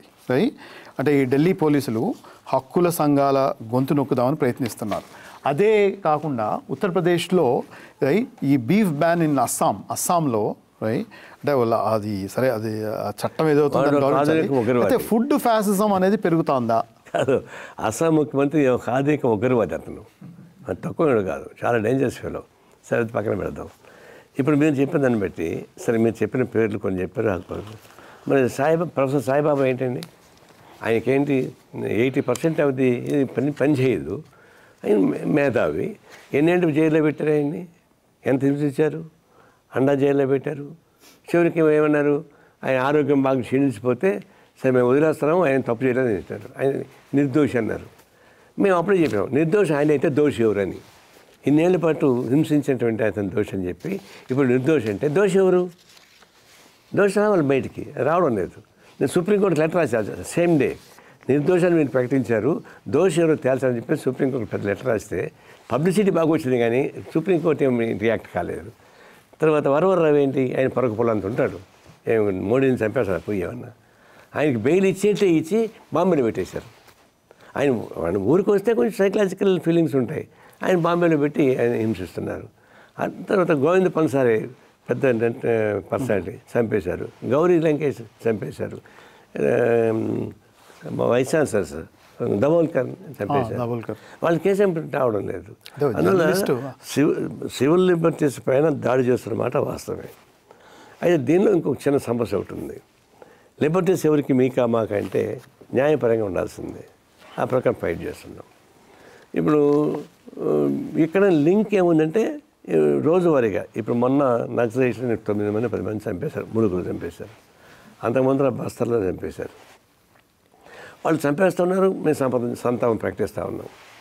ఇప్పుడు సమస్య ఏమొచ్చింది, ఇప్పుడు ఈ నేల విడిసి సాము చేస్తే వచ్చేటువంటి నష్టం వస్తూ ఉంది. నేనేం సాయుధపడటానికి తప్పడం లేదు, కానీ మారుతున్న పరిస్థితుల్లో ఉద్యమాన్ని కూడా మారే పరిస్థితి ఎత్తుకెళ్ళి తీసుకోవడం లేదా? ప్రపంచ చరిత్ర మొత్తం ఎక్కడ తిరిగేసినా కూడా ఎత్తుగడలు చాలా ముఖ్యం. ఇప్పుడు తెలంగాణ సాయుధపడటం కూడా మేము ఒక తప్పేం చేసాము, ఇండియన్ ఆర్మీ వచ్చి డైరెక్ట్గా పార్టిసిపేట్ చేసిన తర్వాత మేము ఫైట్ చేసి ఉండకూడదు. అప్పుడు ఫైట్ చేయడం అనేది ఎక్కువ మంది చనిపోయింది అప్పుడే. నిజాం పరిపాలనలో చనిపోయిన దానికన్నా ఇండియన్ గవర్నమెంట్ వాళ్ళు చనిపోయిన ఎక్కువ మంది. అప్పుడు మా ఆర్గ్యుమెంట్ ఏంటి, అప్పుడు దాకా మేము ల్యాండ్ సంపాదించి పేదవాళ్ళు పెట్టాము, ఇప్పుడు మళ్ళీ అదే నిజాం శిష్యులు మళ్ళీ కద్ద తోపి వేసుకొని మళ్ళీ వచ్చి పోలీసు మీద ఉపయోగిస్తామని చెప్పేసి అన్నారు. నిజమే. అయితే దాడి ఎవరి మీద చేశాము? పోలీసు మీద దాడి చేశాము. వాళ్ళు ఎవరి మీద దాడి చేశారు? కమ్యూనిస్ట్ మీద దాడి చేశారు. అది అందులో ఎత్తుకోవడం రీత్యా కొన్ని సమస్యలు వస్తున్నాయి. ఇప్పుడు కూడా నా ఉద్దేశంలో జనసీవన్ సమంతో కలిసి ఉద్యమాలు సాగించడం కాకుండా కేవలం ఈ పద్ధతిలో కొనసాగిస్తే ఎంతవరకు న్యాయం జరుగుతుంది, ఎంతవరకు మనం న్యాయం చేకూర్చుకోవాలని చెప్పేసి ఆలోచించుకోవాల్సిన అవసరం వస్తుంది. ఇక్కడ పునరాలోచించుకోమని మేము కోరుతున్నాం. సరే మమ్మల్ని తప్పంటే పట్టచ్చు, కానీ ఉన్న పరిస్థితుల్లో రోజువారీ మన శక్తిని వృధా చేసుకోవడం కరెక్ట్ కాదు. వెనకమని చెప్పాను, విత్డ్రా చేసుకోమను, అవకాశాలు మారమని నేను చెప్పడంలే. ఎత్తుకోవడాల రీత్యా కొంత మార్పులు చేసుకోవాల్సిన అవసరం ఉద్యమ రీత్యా. నారాయణ గారు, నా పేరు నసీం షేక్. ఒక ప్రశ్న ఏంటంటే, దాదాపు గత 50 సంవత్సరాలుగా అంటే ఈ సాయుధ పోరాటంలో కానివ్వండి, కమ్యూనిజాన్ని నమ్ముకొని గత 50 సంవత్సరాల్లో కొన్ని వేల మంది అమాయకులు కానీ, కొన్ని వేల మంది నక్సలైట్ల ఉద్యమంలో చాలామంది ప్రాణాలు కోల్పోయారు. ఇప్పుడు మీరు ఇందాక మాట్లాడుతూ బేసికల్లీ వ్యూహాలు మారాలి అనేది, ఈ వ్యూహాలు మారాలనే దానికి ఇప్పుడు ఏదో ఒక ఇన్సిడెంట్ జరిగినప్పుడు సింపథైజర్స్ కానివ్వండి, సపోర్ట్ చేసేవాళ్ళు కానివ్వండి, ఖండించే వాళ్ళు కానివ్వండి, చాలామంది మేధావులు ముందుకు వస్తున్నారు. ఇది లీడర్షిప్ స్థాయిలో ఈ ఫీడ్బ్యాక్ వెళ్తుందా? అసలు ఈ రోజుల్లో సాయుధ పోరాటానికి సొల్యూషన్ అంటే సాయుధ పోరాటం ఆ పంథాకి ఆదరణ ఉందా? వాళ్ళు ఏమైనా సాధిస్తున్నారా? ఎందుకు ఇంకా మనము ఈ ఫేక్ ఎన్కౌంటర్స్ రూపంలో చాలామంది అంటే అమాయకులు కానివ్వండి, ఎడ్యుకేషన్ లేక కానివ్వండి, ఇవన్నీ ఇంకా అంటే దాదాపు ఇప్పుడు మీరు చూస్తే చాలా వేల మంది చనిపోయారు. దీన్ని ఆపడానికి లీడర్షిప్ స్థాయిలో ఏం ప్రయత్నాలు జరుగుతున్నాయి? ఇప్పుడు తెలంగాణ సాయుధ పోరాటం జరిగింది, చాలా తెలుసు. 4.5 వేల మంది పోగొట్టుకున్నాం. అది అంతర్జాతీయ స్థాయిలో అప్పుడు స్టాలిన్, సోవియట్ యూనియన్ ప్రెసిడెంట్, ఆయన చర్చ జరిగింది. సుందరయ్య గారు, చంద్రాయేశ్వరరావు గారు, బసవపున్నయ్య గారు అంతా కలిసి 4 పోయారు. ఆయన 2 రోజుల పాటు వీళ్ళతో చర్చించాడు. అన్ని విషయాలు చెప్పడం ఇప్పుడు చెప్తున్నా. 2 రోజులు చర్చించిన తర్వాత ఆయన మ్యాప్ చూశాడు, భారతదేశ మ్యాప్ చూశాడు. భారతదేశ మ్యాప్లో తెలంగాణ ఇంత రెడ్ స్టార్ కనిపిస్తుంది. అప్పుడు అడిగాడు, చైనాలో అంటే అది వీకెస్ట్ బలహీనమైన గవర్నమెంట్ ఉంటుంది. ఇప్పుడు గ్రామాలు ఆక్రమించుకుంటూ క్యాపిటల్ని ఆక్రమించారు సాయుధ పోరాటంతో, అది వేరు. సోవియట్ యూనియన్లో మొత్తమే జనమే సాయుధ తిరుగుబాటు చేసి పోగొట్టారు. ఇక్కడ మీకు కొత్తగా గవర్నమెంట్ వచ్చింది. గవర్నమెంట్ దగ్గర అన్ని రకాల వెపన్స్ ఉన్నాయి, ట్రాన్స్పోర్టేషన్ వెపన్స్, పవర్ఫుల్ వెపన్స్ అంతా వాళ్ళ దగ్గర ఉన్నాయి. వాళ్ళు అనుకుంటే 1 గంటలో ఈ మొత్తం యానిమల్ దింపగలిగిన శక్తి ఉంది. ఇక్కడ మీరు సాయుధ పోరాటం సాగించి మీరు ఎట్లా విముక్తి చేస్తారు? ఎట్లా సాధ్యం అవుతుంది? ఆచరణ సాధ్యం కాదు. బెటర్ టు విత్డ్రా అని చెప్పేసి హామీ సలహా ఇచ్చాడు. దాన్ని విత్డ్రా చేసుకోవడం లోపలే చాలామంది చనిపోయారు. అంటే అర్థం ఏంటి? సాయుధ పోరాటం అనేది ఒకప్పుడు చైనాలో, క్యూబాలో, తర్వాత సోవియట్ యూనియన్ జరిగింది. ప్రపంచ రాజకీయాలు మారిపోయినాయి. ప్రపంచ రాజకీయాలు మారినప్పుడు ఆ మారుతున్నటువంటి సందర్భంలో మన ఎత్తుగడలు మార్చుకోవాల్సిన అవసరం అనేది ఉద్దేశం. ఇప్పుడు మన సిపిఐ ఒకటి స్ట్రాంగ్గా ఉండింది 64 వరకు, దాని 2గా చీలికి వచ్చింది. సిపిఎం వాళ్ళు సిపిఐ రివిజన్స్లు మీరు అని చెప్పేసి వెళ్ళిపోయి ఇంకొక పార్టీ పెట్టుకున్నారు. అది ఆర్గనైజ్ ప్రిన్సిపల్కి వ్యతిరేకం. అది మెజారిటీకి వ్యతిరేకం పోకూడదు, అయిపోయింది. 67కి వచ్చేటికి ఏమైనారు, మన సిపిఎం కూడా మేము చెప్పిన పందాకి వచ్చేకాడికి దానిలో నక్సలైట్గా కొంతమంది చీలిపోయి ఇంకొక పార్టీ పెట్టుకున్నారు. అట్లా ఈ నక్సలిజం అప్పటి నుంచే కదా వచ్చింది. 67లో సిపిఎం చెడిపోయిన వాళ్ళే కదా వాళ్ళంతా. సిపిఎం చెడిపోయిన వాళ్ళు కాదు. సిపిఎం ఎందుకు వాళ్ళు ఏమన్నారంటే, చీలిపోయినప్పుడు మీరు ఏం సిద్ధాంతం చెప్పారో దానికి వ్యతిరేకంగా ఇప్పుడు మారారు. కాబట్టి మేము వెళ్ళిపోతే చెప్పారు, తరిమల నారెడ్డి, చారు మజుందారు అట్లాంటి వాళ్ళు వెళ్ళిపోయారు. కానీ ఏమైంది? సాక్రిఫైస్ చేస్తున్నారు, కానీ ఫలితాలు వస్తున్నాయా? రావడం సాధ్యం కూడా కాదు. ఇప్పుడున్నటువంటి బూర్జువా యంత్రాంగం చాలా స్ట్రాంగ్గా ఉంటుంది. దాన్ని పడగొట్టడానికి ఉపయోగపడే పద్ధతుల్లో జనంలో మార్పులు రావాలి. ఇప్పుడు శ్రీలంకలో పార్లమెంట్ మొత్తం సపోర్ట్ చేసింది, కానీ పారిపోయింది, జనం తిరుగుబాటు చేసి పారిపోయింది. ఇప్పుడు ఈరోజు సిరియా కదా, తర్వాత శ్రీలంక జనంలో తిరుగుబాటు వచ్చి పోవాలి చెప్తే మనం ఐసోలేటెడ్గా తీసుకొని గ్రూపులు తీసుకొని ఆ గ్రూపుల ద్వారా ఇవి చేస్తే అది సెల్ఫ్ సాక్రిఫైస్ అయిపోతూ ఉంది. అది కరెక్ట్ కాదు. అందువల్ల సిద్ధాంతాన్ని నేను తప్పబడడం లేదు, కానీ ఎత్తుగడలు కార్యాచరణలో మార్పులు తీసుకోవాలని నా ఉద్దేశం. అంటే ఈ ఫీడ్బ్యాక్ నక్సల్ ఇప్పుడు ఎవరైతే ఉద్యమాన్ని నడుపుతున్నారో ఆ నాయకత్వానికి వెళ్ళిందా అంటే? మేము మొదటి నుంచి కూడా, ఇప్పటి నుంచి కాదు, మొదటి నుంచి కూడా ఈ సాయుధ పోరాటం స్థానంలోనూ జనసీమ సంస్థలో కలిసి పోరాటం సాగిద్దాం రెండని ఓపెన్గా పిలిపించిన సిపిఐ అదే స్టాండ్ పైన ఇప్పుడు ఉన్నాం. నారాయణ గారు, నేను అడిగేటువంటిది నేను అడగదలుచుకున్నటువంటిది ఒక ఆత్మవిమర్శకి చెందినటువంటి ఒక ప్రశ్న. సుదీర్ఘకాలంగా వామపక్షవాదిగా ప్రపంచంలో ఉన్నటువంటి కమ్యూనిస్టు పార్టీలతో చాలా వాటితో పరిచయం ఉన్నటువంటి వ్యక్తిగా కమ్యూనిస్ట్ పార్టీ ఆఫ్ రష్యన్ ఫెడరేషన్లో నేను చాలామంది నాకు తెలుసును. జుగానోవ్ గారితో కూడా నాకు పరిచయం ఉన్నది వ్యక్తిగతంగా. నేను అనుకుంటానంటేనండి, కేవలం ఒక్క భారతదేశంలోనే ఇన్ని చీలికలై కమ్యూనిస్ట్ పార్టీ ఇది ఇన్ని చీలికలు కావటం వల్లనే వామపక్ష ప్రత్యామ్నాయం ఒక బలమైనటువంటి శక్తిగా ఎదగలేకపోయిందనేటువంటిది కమ్యూనిస్టు నాయకులకి తెలిసుండి కూడా ఎన్నో రకాలైనటువంటి చీలికలు వాళ్ళు చేసి, ఒకటి. రెండవది, సాయుధ పోరాటం ద్వారా, తుపాకీ కొట్టడం ద్వారా మనకి రాజ్యాధికారం లభించదు, అది ఆ తరం వెళ్ళిపోయింది, ఆ సమయం దాటిపోయింది అని తెలిసినా కూడా తన ముక్కుసూటి సిద్ధాంతాలతో చాలామంది కమ్యూనిస్ట్ నాయకులు ఈ ఐకమత్యానికి భంగం చేస్తూ తమకి చిత్తశుద్ధి ఉన్నప్పటికి కూడా ఈ ముక్కుసూటి సిద్ధాంతం అనేటువంటిది ఉండటం వల్ల తను నమ్మినటువంటి సిద్ధాంతాలకు మాత్రమే, తన ఊహించినటువంటి ఆ పంధాకి మాత్రమే కట్టుబడి మిగతా సిద్ధాంతాలని పట్టించుకోక వ్యూహం అనేటువంటిది పలు రకాలుగా అయిపోయి ఒక తాటి మీద నడకపోవటం వల్లనే ఈనాడు ఒక ప్రత్యామ్నాయం లేనటువంటి సమస్య ఏర్పడింది. ప్రపంచ కమ్యూనిస్టు పార్టీల్లో చూసినట్లయితే దాదాపు అన్ని చోట్ల ఒక తాటిపై నడుస్తున్నది, కానీ కేవలం మన దేశంలోనే ఈ ముక్కుసూటి తత్వం, తర్వాత ఎదుటివాడిని వినకపోవటం అనేటువంటిది ఈరోజు కూడా తిరిగి మళ్ళీ ఇప్పటికి కూడా తుపాకీ కొట్టడం ద్వారానే రాజ్యాధికారం వస్తుందని నమ్మేటువంటి ఎంతోమంది వాళ్ళు మిగతా కమ్యూనిస్టుల మాట వినకపోవటం, అది చాలా ముఖ్యమైనటువంటి సమస్యగా ఉందని చెప్పేసి నేను అనుకుంటాను. మీ అభిప్రాయం? కమ్యూనిస్టు చీలిక కేవలం భారతదేశమే కాదు, ప్రపంచం మొత్తం చీలినాయి. సోవియట్ యూనియన్, చైనా విభేదాల నుంచి, ఆ పర్యవసానం నుంచి ప్రపంచంలో అన్ని దేశాలు చీలినాయి, ఒక్క భారతదేశమే కాదు. ఒకసారి పరిశీలించు. నేపాల్ మొదలుకొని అంటే ఏ దేశమైనా సరే కమ్యూనిస్టులో చీలిక వచ్చింది మాట 64 తర్వాత వచ్చింది.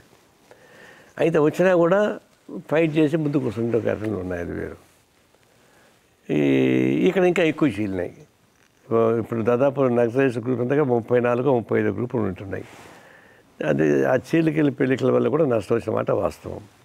అందుకే కమ్యూనిస్ట్ పార్టీ మొట్టమొదటి నుంచి కూడా చీలిపోయినప్పుడు అప్పీల్ చేసాం, కలిసి మాట్లాడుకున్నాం, let us agree to disagree అనే పాలసీగా పోదాం తప్ప చీలిపోకూడదు అనేది చెప్పాము. కానీ మా మాట వినలేదు.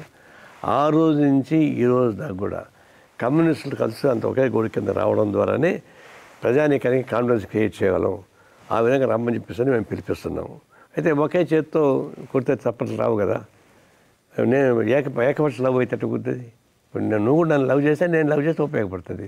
ఆ విషయంలో ఇంకా స్టాండ్ మా ఉద్దేశం మాత్రం కమ్యూనిస్ట్ ఒకటి ఉండాలని ఉద్దేశం ఒకటి. రెండవది ఏంటంటే, సార్ నక్సలైట్స్ అంటే వాళ్ళు ఒక కమిట్మెంట్ మీద వెళ్ళారు. మేమేమంటామంటే జనజీవన సంస్థలో కలిసి పోరాటం సాగించడం ద్వారా పాలకవర్గాన్ని ఓడిద్దామని చెప్పేసి మేము పిలిపిస్తున్నాం. అది వాళ్ళు ఎప్పుడు కన్విన్స్ అవుతారో నాకు తెలియదు. అది వాళ్ళ పార్టీ సిద్ధాంతం కదా. మీరు చెప్పిన మాట కరెక్టే. అందరూ ఒకటిగా ఉండి ఫైట్ చేస్తే పరిష్కారం అవ్వడానికి అవకాశాలు ఉన్నాయి. Let us wait for that.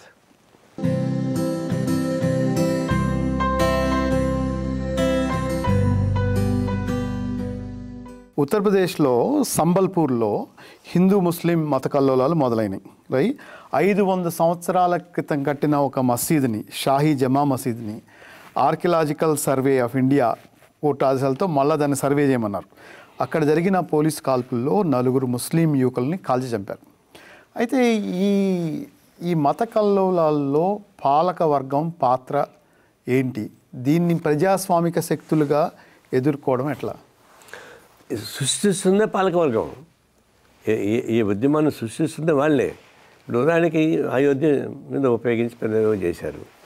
అది అయిపోయిన తర్వాత అయోధ్య తీర్పు పెట్టవచ్చింది. సుప్రీంకోర్టు తీర్పు పెట్టించారు.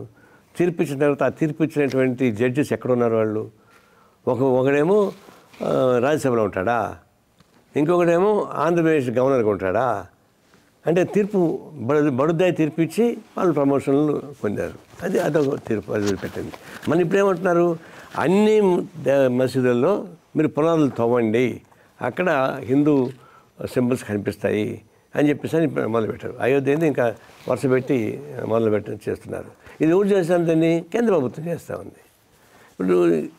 ఇప్పుడు చరిత్ర ఈ భౌగోళిక చాలా మార్పులు వచ్చినాయి, అనేక ప్రళయాలు వచ్చినాయి. ప్రళయాల్లో ఊర్లు మునిగిపోయినాయి, గ్రామాలు మునిగిపోయినాయి. రాచరిక వ్యవస్థలో నిర్మించే పెద్ద కట్టాలు కూడా భూమిలోకి వెళ్ళిపోయినాయి. ఇవన్నీ ఇప్పుడు అవన్నీ తవ్వు తీస్తూ ఉంటాం.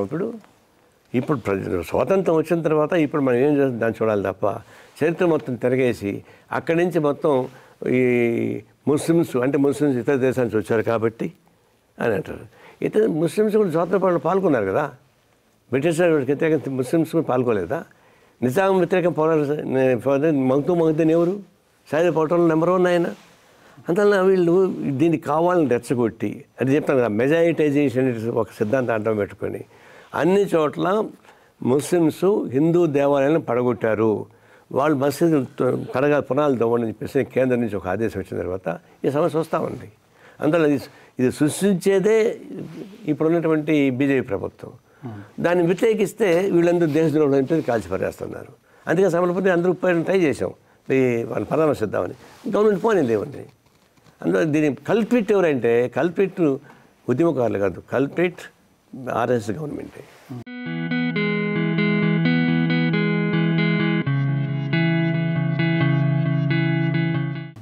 మన మిత్రులు ప్రొఫెసర్ దుగ్గిరాల రవీంద్రనాథ్ గారు, మీ మిత్రులు మా మిత్రులు, ఇక్కడ యూనివర్సిటీలో ప్రొఫెసర్గా పనిచేస్తారు. ఆయన ఒక 2 ప్రశ్నలు పంపించారు.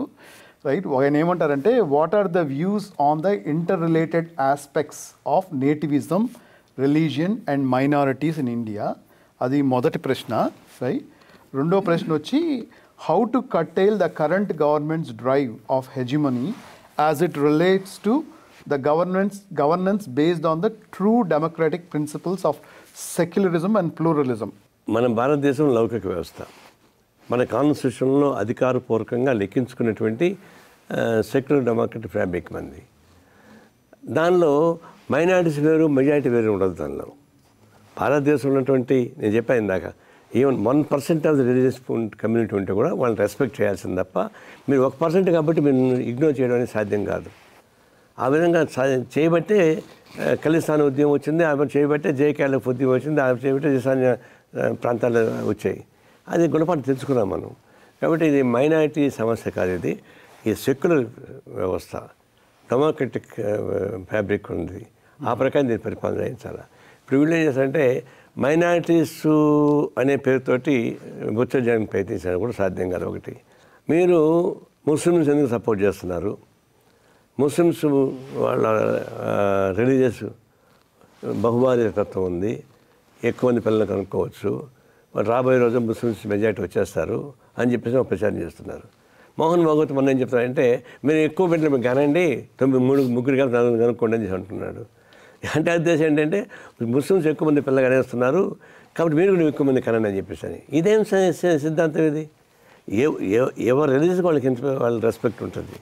ఇప్పుడు గతంలో మాత్రం లేదు. ఈవెన్ ముస్లిం సెక్షన్లో కూడా వాళ్ళు ఎడ్యుకేషన్ వచ్చిన తర్వాత వాళ్ళు అనవసరంగా ఎక్కువ మంది పిల్లలను పుట్టించుకోవడం అది వేరు. అయినా సరే మన రాజ్యాంగాన్ని అంగీకరించినాం. మైనారిటీస్ ఇష్యూస్పై కూడా దాన్ని లిఖించుకున్నాం. మనం అందరినీ సెక్యులర్ ఫోర్సెస్ ఏర్పాటు చేసుకున్నాం. దాన్ని ఇప్పుడు ఈ మెజారిటైజేషన్ పేరుతోటి మైనారిటీస్గా ఉండేటువంటి వాళ్ళని బుచ్చర్ చేయాలని ప్రయత్నించే క్రమం అనేది ఈ రాజ్యాంగ విరుద్ధం. అది మన కాన్స్టిట్యూషన్కి అగెనిస్ట్. అది మేము చెప్తుంది. నువ్వు రాజకీయ పరిపాలన సాగించుకో, రాజకీయాలు శుభ్రంగా పరిశీలిస్తే ఇది సమస్య రాదు. అవి చేయకుండా ఈ అసంతృప్తిని చెప్పేసి అని రకరకాల పద్ధతుల్లో చేసి ఇప్పుడు ఏంటి మెజారిటైజేషన్ అనే పేరుతోటి ముస్లిమ్స్ని అణగొడితే వీళ్ళు హ్యాపీగా ఉంటారండి. ఎట్లా అణగొడుతున్నారు? క్లౌ స్లాటర్స్ అంటారు, ఇది గోవధ రక్షకులని వీడని బజరంగ దళ వాళ్ళు కత్తులు కర్రాలు తీసుకొని గోవు మాంసం భుజించేవాడిపైన దౌడు అని చెప్తున్నారు. ఈ కాన్స్టిట్యూషన్లో ఎవరు ఏం అన్నం తినాలో, ఎవరు ఏం మాంసం తినాలో రాసిపెట్టిందా? వాళ్ళు ఫండమెంటల్ రైట్ అది. ఆ రైట్ నువ్వు ఇది తినకూడదు, నువ్వు ఇది తిన్నా అని చెప్పేసి నేను చెప్పడం అనేది అది ఫండమెంటల్ రైట్ కింద, హ్యూమన్ రైట్స్ కిందకి వస్తుంది. అందువల్ల ఇట్లాంటి వివక్షత చేయడం ఎందుకు చేస్తారంటే వాళ్ళు ఇది చేయడం ద్వారా వాళ్ళు చేసే తప్పులను కప్పుచ్చుకొని మెజారిటీ ప్రజానీకం మీద మన్నన పొందాలని చెప్పేసి ఒక దుర్మార్గమైన ఆలోచన తప్ప ఇంకోటి కాదు. ఇప్పుడు ప్రస్తుత దేశ రాజకీయాలు చూస్తుంటే మహారాష్ట్ర ఎన్నికలు చూడండి, లేకపోతే ఇప్పుడు జరుగుతున్న అన్నిటికీ, అంటే ఇప్పుడు మీరు అన్ని ఇన్సిడెంట్స్కి ఒకటే కారణం మెజారిటేరియన్ రాజకీయాలు. ఇప్పుడు ఈ మెజారిటేరియన్ రాజకీయాల్లో మీరు ముఖ్యంగా ఒక పరిణామం గమనిస్తే ప్రతిపక్షాలు బలహీనపడుతున్నాయి.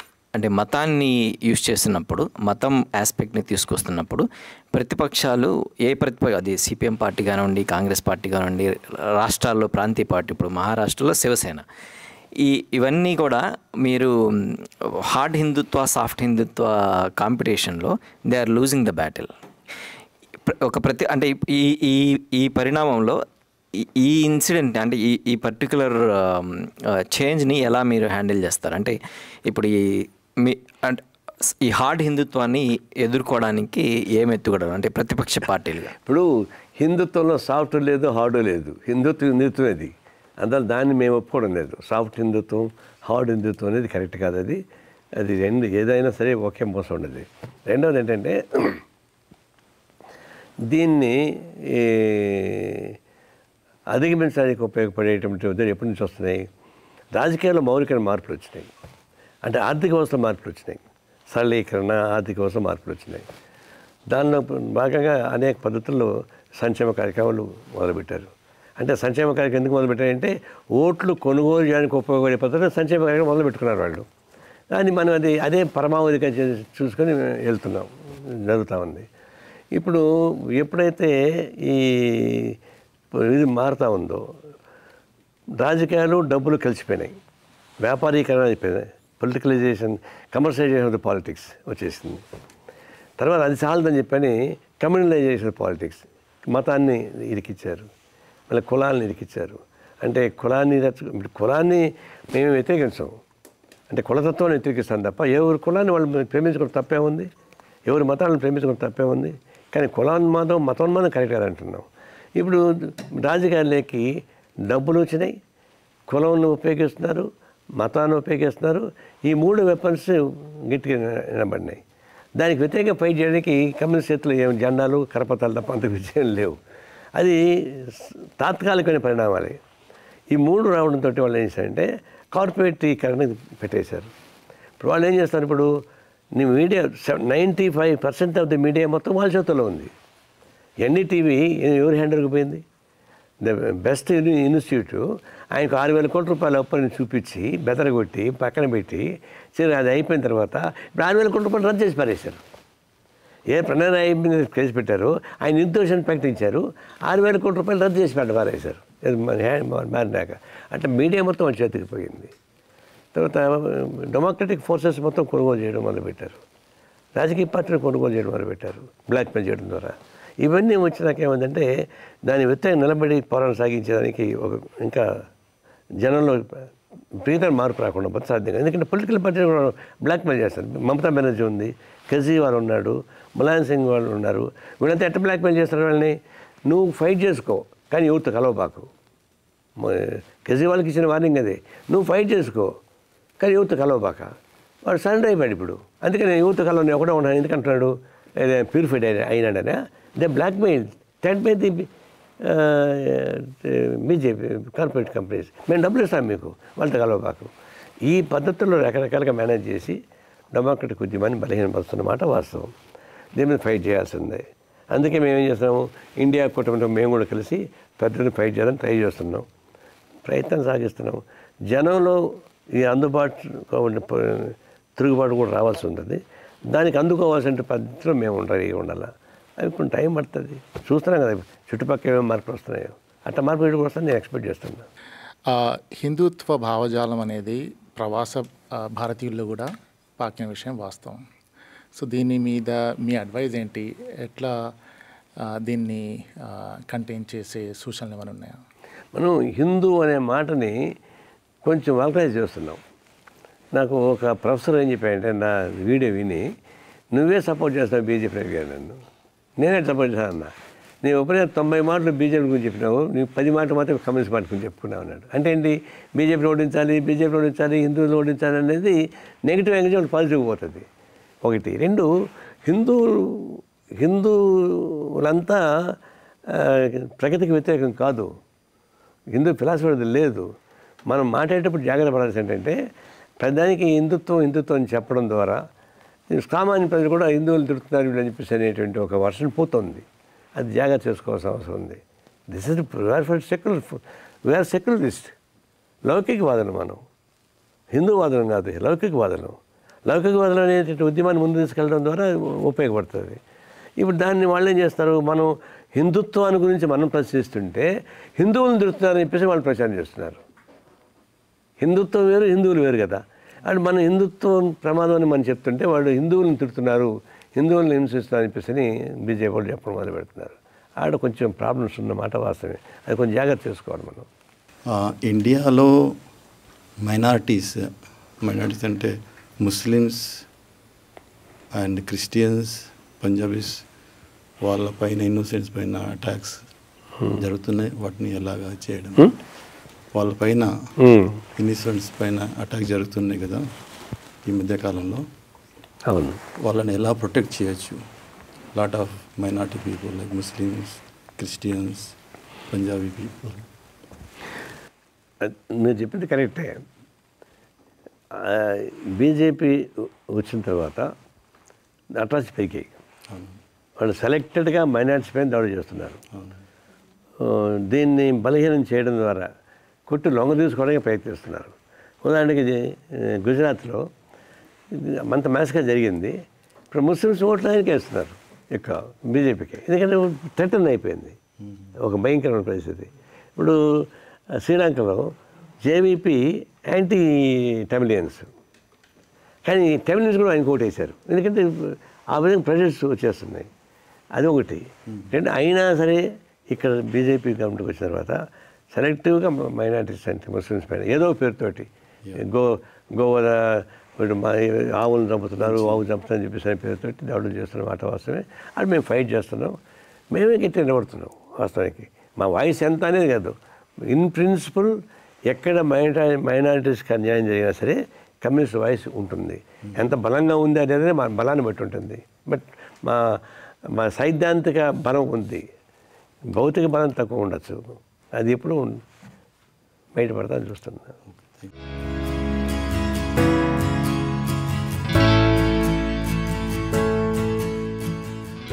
భారతదేశ ప్రజలు ఇప్పుడు టెక్నాలజికల్ ప్రోడక్ట్స్, ఐఫోన్లు అలాంటివి కొన్నారనుకోండి అమెరికా నుంచి, ఒకటి అర్థం చేసుకోవచ్చు, అది technology product.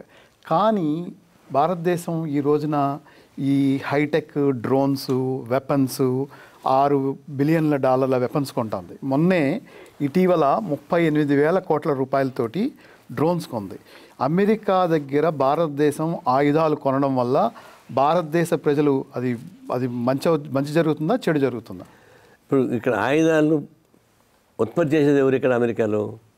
Biggest mafia gang. వాళ్ళకి అన్ని చోట్ల యుద్ధాలు జరుగుతుంటే తప్ప వాళ్ళ ఆయుధాలు అమ్ముడు పోవు. అందువల్ల అన్ని చోట్ల వాళ్ళు ప్రొవోక్ చేస్తారు through this American government.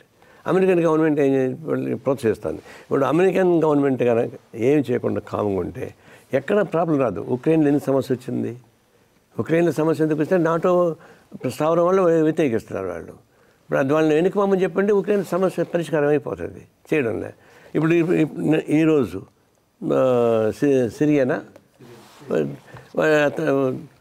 రెబల్స్ని support చేస్తే అమెరికన్ గవర్నమెంట్, ఇజ్రాయెల్ ముఖ్యంగా ఇజ్రాయెల్ ప్రోత్సాహంతో ఆ ప్రభుత్వాన్ని పడగొట్టించారు. అది ఒక వాస్తవానికి సైనిక గవర్నమెంట్ సెక్యులర్ గవర్నమెంట్ అది. కానీ ఇజ్రాయెల్ వీళ్ళంతా కలిసి దాన్ని ధ్వంసం చేయించేశారు. అయిపోయింది, మార్పు వచ్చేసింది, అది వేరు. ఇప్పుడు ఈ బంగ్లాదేశ్ కూడా అమెరికన్ నాటో స్థావరానికి ఆమె వ్యతిరేకించింది. అసలు ఆ కరప్షన్ అవన్నీ పక్కన పెట్టండి. అమెరికా నాటోని రానియకుండా చేసిన అమ్మాయి, అందువల్ల వాళ్ళకి కోపం ఉంది. ఈ లోపల ఆమె కరెక్ట్ అయింది, మళ్ళీ రకరకాలు వచ్చేసాయి. ఎక్కడైనా సరే ప్రపంచంలో అన్ని చోట్ల యుద్ధాలు జరిగినా దానికి ఆయుధాలు అవసరం. ఆయుధాలతో ఉత్పత్తి చేసేవాడికి వ్యాపారం జరగాల. వాడిని సపోర్ట్ చేయకుండా ఈ గవర్నమెంట్ ఉండదు. ఎవరన్నా బుష్, క్లింటన్, ఎవరంటారు, బైడెన్ రాని లేదంటే ట్రంప్ రాని వాళ్ళ మాట వినాలి తప్ప వీళ్ళని చేయలేరు. మ్యాన్సాంటో కంపెనీ కాదనగలరా? మామూలుగా డ్రగ్స్ సంబంధించిన కంపెనీ కాదనగలరా? ఫార్మాస్యూటికల్స్ని ఆయుధాల కర్మాగారం వాళ్ళని కాదనగలరా? వీళ్ళు కాదనలేరు. ఇప్పుడు ఇండియన్ గవర్నమెంట్ ఏం చేస్తుంది, వాళ్ళకి ఒకప్పుడు మంది అలీన్ మూమెంట్ ఉండేది. మోడీ వచ్చిన తర్వాత అవన్నీ పక్కన పడేశాడు. భారత విదేశాంగ విధానంలో అనేక మార్పులు తెచ్చాడు. అందులో భాగంగా ఇప్పుడు ఈ అమెరికన్ వాళ్ళ ఆబ్లికేషన్ వాళ్ళు ఒప్పుకోవాల్సిందే, ఆయుధాలు కొనాల్సిందే. వాళ్ళు ఏం చేస్తారంటే మనకు ఆయుధాలు ఇస్తున్నారు, పాకిస్తాన్కి ఆయుధాలు ఇస్తున్నారు. పాకిస్తాన్కి ఆయుధాలు ఇచ్చి మన మీద దాడి చేస్తారు, మనకు ఆయుధాలు ఇచ్చి మీరు రక్షించుకోండి అంటున్నారు. అంటే అంతా కలిసి మొత్తానికి ఇంపీరియలిస్ట్ టాక్టిక్స్లో ఇది పడిపోయి ప్రపంచం అనేక చోట్ల అలజడి వస్తుంది. భారతదేశం కూడా అమెరికన్ ఇంపీరియలిజానికి వ్యతిరేకంగా గట్టిగా నిలబడడంలో ఫెయిల్ అయిపోయింది.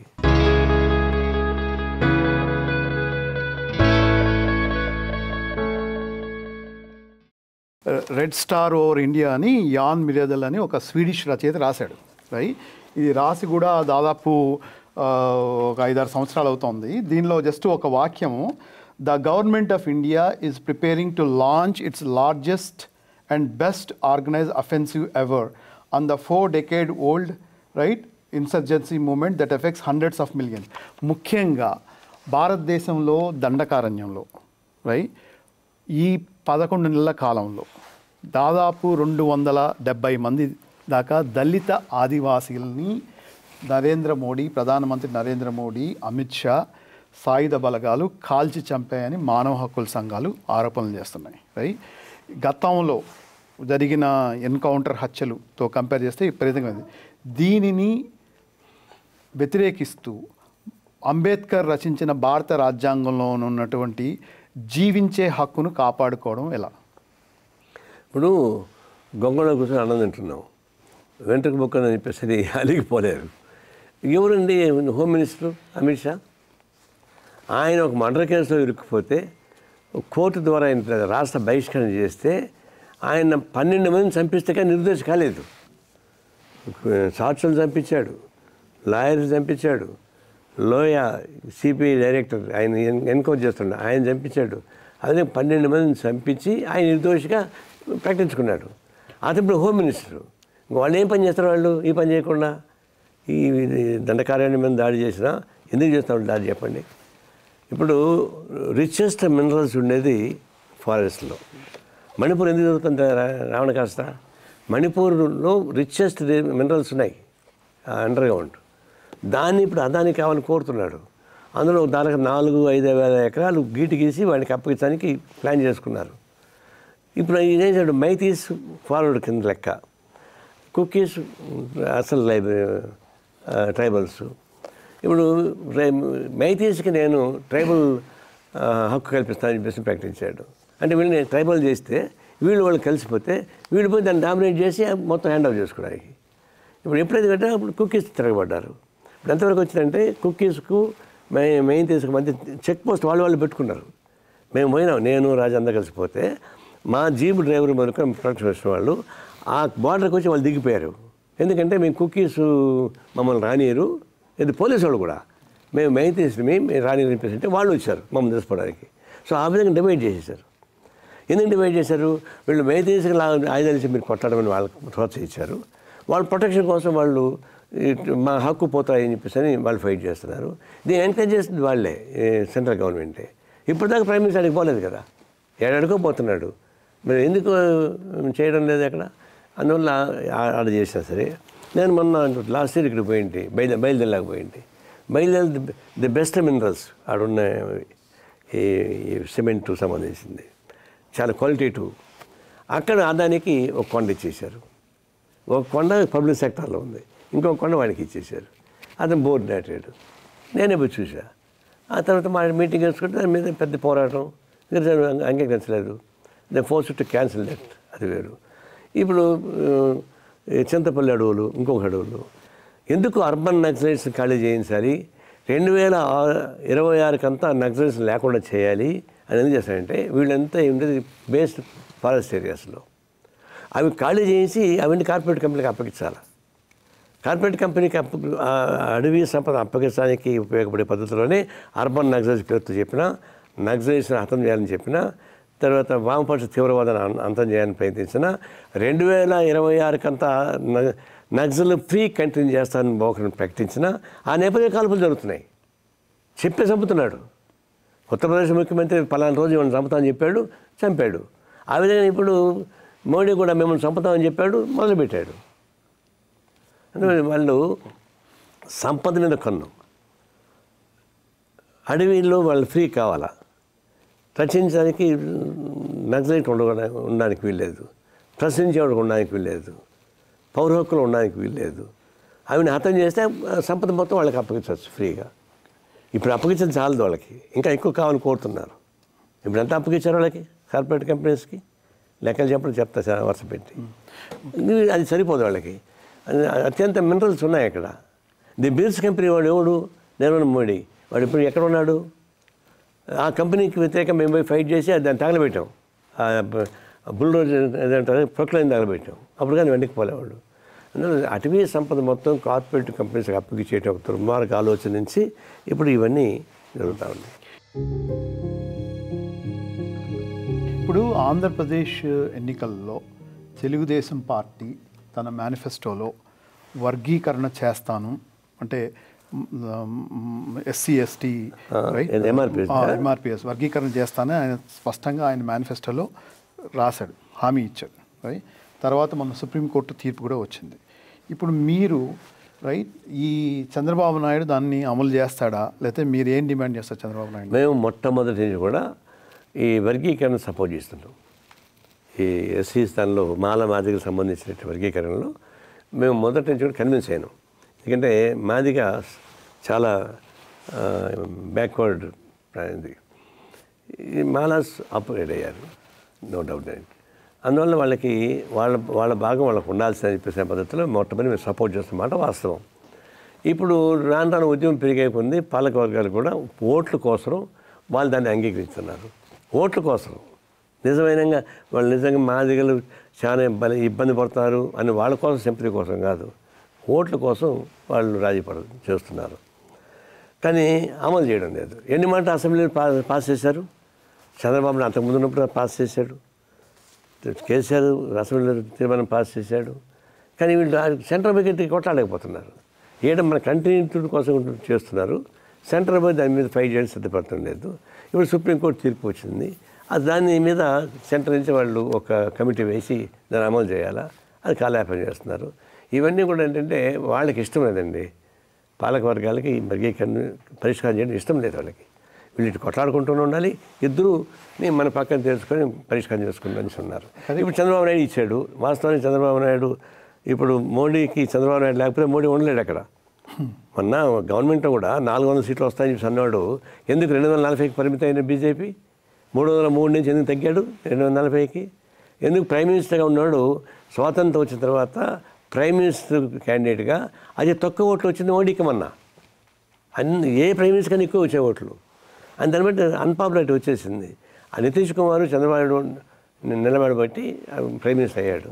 అంటే ఇప్పుడు వీళ్ళు గట్టిగా ఒత్తిడి చేయొచ్చు. అంటే ఇప్పుడు ఏమవుతుంది, ఒత్తిడి చేస్తుంటే వాళ్ళు చేయడం లేదు.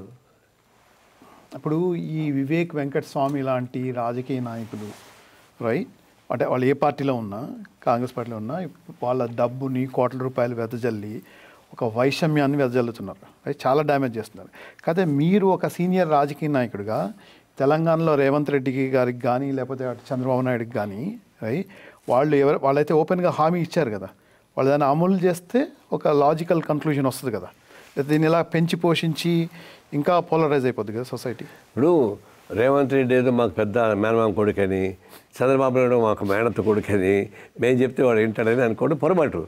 వాళ్ళు వర్గ దృక్పథం వాళ్ళ లీడర్లు వేరు, తెలిసినంత మాత్రాన వాళ్ళని చేయరు. వాళ్ళు మేము ఫైట్ చేస్తున్నాం, ఉద్యమాల ద్వారా పరిష్కారం చేసుకోవాలి తప్ప పర్సనల్ ఇన్ఫ్లుయెన్స్ చేసి రేవంత్ రెడ్డితో చంద్రబాబు నాయుడును ఇన్ఫ్లుయెన్స్ చేసి చేయడం అనేది వాళ్ళు చేయని కూడా చేయరు. వాళ్ళు మేము అడిగినా కూడా చేయరు. వాళ్ళు ఇది ఉద్యమాల రీతి రావాల్సిందే. వాళ్ళు ఇచ్చిన హామీని అమలు చేయమని మేము ఫైట్ చేస్తున్నాం, అది పోరాటం సాగిస్తూ ఉన్నాం, మా ఉద్యమాన్ని సాగిస్తాం. అంతేగాని మీరు సపోర్ట్ చేశారు కాబట్టి కాంగ్రెస్ పార్టీ రేవంత్ రెడ్డిని ఇన్ఫ్లుయెన్స్ చేయండి, చంద్రబాబు మీకు ఫ్రెండ్ కాబట్టి ఇన్ఫ్లుయెన్స్ చేయండి అని చెప్పేసిన పద్ధతి మాట్లాడుతున్నారు మీరు. అది సాధ్యం కాదు. అది ఇదంతా ఉద్యమాల ద్వారా రావాల్సిందే. ఇప్పుడు అసలు అంటే మనం అది అంటే ముఖ్యంగా చంద్రబాబు నాయుడు లాంటి సీనియర్ నాయకుడు, రైట్? ఏం సీనియర్ నాయకుడు అండి? ఆయన ఎన్ని మాటలు మారాడండి పాలసీలో? ఎన్ని మాటలు బీజేపీ వ్యతిరేకంగా వచ్చాడు? ఎన్ని మాటలు మళ్ళీ బీజేపీకి అనుకూలంగా పోయాడు? ఏం సీనియర్ నాయకుడు అంటారు మీరు? వయసు వచ్చినప్పుడు సీనియర్ అవుతాడా? అంటే మతోన్మాద శక్తులతోటి చేతులు కలపడం, మోడీ అమిత్ షా చేసే వాటికి ఆ కొమ్ముగాడు, అది ఎంతవరకు సమంజసం అని అదే చెప్తున్నా. సమంజసం ఎవరు చెప్తున్నారు? మంచి అవకాశవాదులు వాళ్ళు, దాన్ని అంటే ఎక్స్పోజ్ చేస్తున్నాం. మేము మొన్న బీజేపీతో కలిసాడు కూడా మేము కలలేదు కదా. టీడీపీకి ఆంధ్రప్రదేశ్లో మేము అడ్జస్ట్మెంట్కి పోయింటే మాకు 4-5 సీట్లు వచ్చి ఉండేది. అతను బీజేపీతో సైల్ అవుతున్నాడు, మేము ఎట్ట పోతాం? సీట్లు లేకపోయినా పర్వాలేదు అని మేము ప్రిన్సిపల్ పొజిషన్ మేము తీసుకుంటాం, మేము ఫైట్ చేస్తున్నాం, చేయకుండా లేదు. అంటే మా శక్తి సరిపోయిందా లేదా, గవర్నమెంట్ నిలదీస్తున్నామా లేదా అంటే శక్తి సామర్థ్యాన్ని బట్టి, వచ్చే జనాన్ని బట్టి, డెమోక్రటిక్ మూవ్మెంట్ బట్టి చేయాలి తప్పితే వ్యక్తిగతంగా మేమేం చేయలేం కదా. కమ్యూనిస్టు మొదటి నుంచి కూడా బహుజన నాయకత్వంలో మీరు కాస్త ఎంతవరకు రాష్ట్ర కేంద్ర సంఘంలో బహుజనులకు ఎంతవరకు అవకాశాలు ఉన్నాయి? సో ఎందుకంటే మీరే ఇంతకుముందు అన్నారు కాంశీరామ్ ఎంతవరకు సక్సెస్ అవుతాడని మీరే ఇంతకుముందే చర్చించారు. అది మేము కూడా నమ్ముతున్నాం. కాంశీరామ్ మార్గం అంతిమ మార్గం కాదు, కమ్యూనిజమే అంతిమ మార్గం నమ్ముతున్నాం. బట్ బహుజనుల నాయకత్వంలో కమ్యూనిస్టులు ఎంతవరకు అవకాశాలు ఇస్తున్నారు? భవిష్యత్తు కార్యాచరణ ఏంటి? మన కమ్యూనిస్ట్ పార్టీ ప్రణాళిక చదివినా, మా ఇచ్చినట్టు మేనిఫెస్టో చూసినా కూడా మా పాలసీ మొత్తమే డౌన్ ట్రెండ్కి సంబంధించిన పాలసీ అది. కమ్యూనిస్ట్ పార్టీ ఇట్ సెల్ఫ్ నాయకత్వంలో చెప్తున్నా ఇది కమిటెడ్గా మనసావాచ కర్మేణ బలహీన వర్గాలకి, దళితులకి, మహిళలకి, గిరిజనులకి, మైనారిటీస్కి నిలబడేటువంటి పార్టీకి మాకు సిద్ధాంతం ఉంది. ఆ సిద్ధాంతాన్ని ఫైట్ చేస్తున్న మేము దానికే కమిట్ అయ్యి ఉంటాం. పొరపాటు క్యాస్ట్ వేరే ఉండొచ్చు, అది వేరు. ఇది మేము పార్టీ నాయకత్వం ఎట్ చేస్తున్నామంటే పార్టీలో ఎప్పుడు మేము నామినేట్ చేయం. ఎక్కడికెక్కడ గ్రామ స్థాయి నుంచి, మండల స్థాయి నుంచి, జిల్లా స్థాయి నుంచి, రాష్ట్ర స్థాయి దాకా కాన్ఫరెన్స్ జరిపించుకొని, కాన్ఫరెన్స్లో కమిటీని ఎన్నుకొని చేసుకొని దాని ద్వారా సెంటర్కి వస్తాం మేము. అంతేగాని మేము క్యాస్ట్ని బట్టి ప్రమోట్ చేయడం లేదు, వాడి యాక్టివిటీస్ని బట్టి ప్రమోట్ చేస్తుంటాం. అయితే అది కూడా తప్పు అని చెప్పేసి మేము రియలైజ్ అయిన తర్వాత క్రమంగా మార్పులు తీసుకొస్తున్నాం. సమ్ రిజర్వేషన్ ఆప్షన్ చెప్పకపోయినా కూడా ఆయా వర్గాల నుంచి జిల్లా స్థాయిలో, రాష్ట్ర స్థాయిలో, కేంద్ర స్థాయిలో మార్పులు తీసుకొచ్చి కొంత ప్రమోట్ చేస్తున్నాం. ఇప్పుడు చూడండి, జనరల్ సెక్రటరీ ఎవరు మాకు సిపిఐకి? డి రాజా. మరి డి రాజా ఎవరు? దళిత కమిషన్ వచ్చినాడే కదా. నేను కమ్యూనిస్ట్ పార్టీ సెక్రటరీగా ఉన్నాను. ఆంధ్రప్రదేశ్ సెక్రటరీ ఎవరు? రామకృష్ణ. ఏంటి అతను ఎవరు? అట్లా మాకు ఎలిజిబిలిటీ ఉన్న చోట ప్రమోట్ చేస్తున్నాం, ఎలిజిబిలిటీ లేని చోట ప్రమోట్ చేయడం సాధ్యం కావడం లేదు. అయితే మా కాన్సెప్టే, మా పాలసీ అది. అన్నప్పుడు మనం ఎముకలు తింటే మాంసం ఎముకలు బండేసుకుని తినాల్సిన పనిలే. అంటే కాన్షియస్గా మహిళల నుంచి, ఎస్సీసీ నుంచి లీడర్షిప్ రావాలని మాట వాస్తవం. దాన్ని రియలైజ్ అయినాం, దానికోసం ప్రాసెస్ చేస్తున్నాం. మనం ఫైన్ మ్యానింగ్ రాదు, డెఫినెట్గా చేస్తాం. ఒకటి గుర్తుపెట్టుకోండి, ఇప్పుడు దాని కార్మిక వర్గ మనస్తత్వం రావాలి. ఏ క్లాస్లో ఉన్నా కూడా డీక్లాసిఫై కావాలా. మేము కమ్యూనిస్ట్ పార్టీ నాయకులు మేము డీక్లాసిఫై ఉన్నాం. డీక్లాసిఫై కాకుండా మేము ఫార్వర్డ్ వర్గానికి మేము సపోర్ట్ చేస్తాం ఇప్పుడు చెప్పలేదు. పైపచ్చి మమ్మల్ని వాళ్ళు గుర్తించడం లేదు. ఇప్పుడు మా కేసులో నన్ను గుర్తించరు, ఎందుకంటే మేము వాళ్ళ గురించి ఫైట్ చేస్తాం కాబట్టి. బట్ డీక్లాసిఫై అయిన వాడే కమ్యూనిస్ట్ అవుతాడు. డీక్లాసిఫై కానివాడు ఈవెన్ దళితుడు లీడర్ కాడు. ఎంతమంది నడిపించుంటారు దళితుల్లో డీక్లాసిఫై కాకుండా లీడర్గా ఉండేవాడు? ఎంతమంది మంత్రులుగా ఉన్నారు? మరి వాళ్ళు ఏం చేస్తున్నారు? దళితులకు సహాయం చేస్తున్నారా? కాబట్టి డీక్లాసిఫై కావాలి, అది మెయిన్.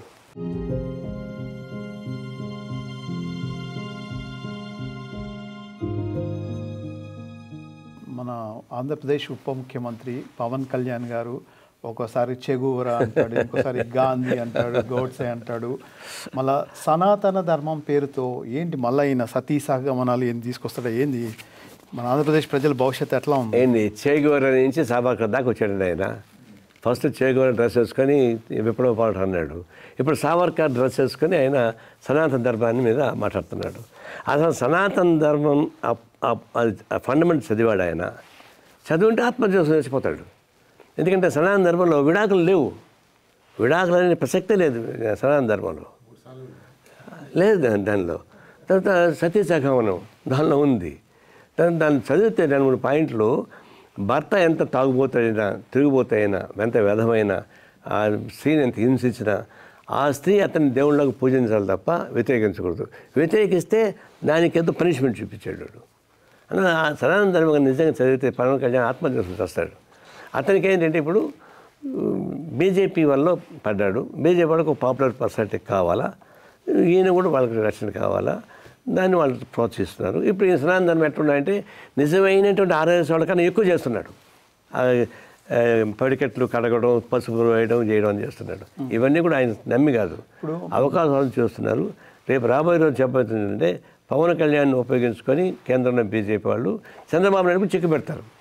ఇన్ని కేసులున్న జగన్మోహన్ రెడ్డి లాంటి వాళ్ళు 10 ఏళ్ళ నుంచి ఒక్కసారి కూడా కోర్టులకి హాజరు కాకుండా తప్పించు తిరుగుతారు. స్వాతంత్రం వచ్చిన తర్వాత బహుశా అది టిపికల్ కేసు అయి ఉంటుంది. 11 కేసులు నమోదయ్యి 45,000 కోట్ల రూపాయల యొక్క ఆర్థిక వ్యత్యాసాలతో నమోదైన వ్యక్తి బెయిల్ పైన 12 ఏళ్ళగా ఉండడం. బెయిల్ పైన ఇప్పుడు ఎవరు లేరు. ఇంతవరకు స్వాతంత్రం వచ్చిన తర్వాత ఇంత లాంగ్ టైం బెయిల్ పైన ఎవరు లేడు. బయట దట్టు కోర్టు కూడా పోకుండా ఎవరు కాపాడుతారు అతన్ని? సెంట్రల్ గవర్నమెంటే కాపాడుతూ ఉంది. సెంట్రల్ గవర్నమెంట్ ఆదేశిస్తే సిబిఐ వాళ్ళని అరెస్ట్ లోపడేరా? అందువల్ల ఇది చాలా అన్యాయమైనటువంటి పరిస్థితి. ఒక విధంగా న్యాయ వ్యవస్థకు కూడా ఇన్సల్ట్ అయ్యింది, గవర్నమెంట్కి ఇన్సల్టే. అట్లాంటి వాడిని ఇంకా బయటపడడం అనేది వాళ్ళకేంటంటే ఇప్పుడు చంద్రబాబు నాయుడు కావాలి, జగన్ కావాలి, రేపు చేసేవాడు కావాలి, రేపు గురైనడు కావాలి. ఆ పద్ధతిలో సెంట్రల్ గవర్నమెంట్ ఉంది, అట్లా బతికిపోతున్నారు. ఎన్నాళ్ళు ఉండదు, అది డిఫరెంట్గా పనిష్మెంట్ వస్తుంది.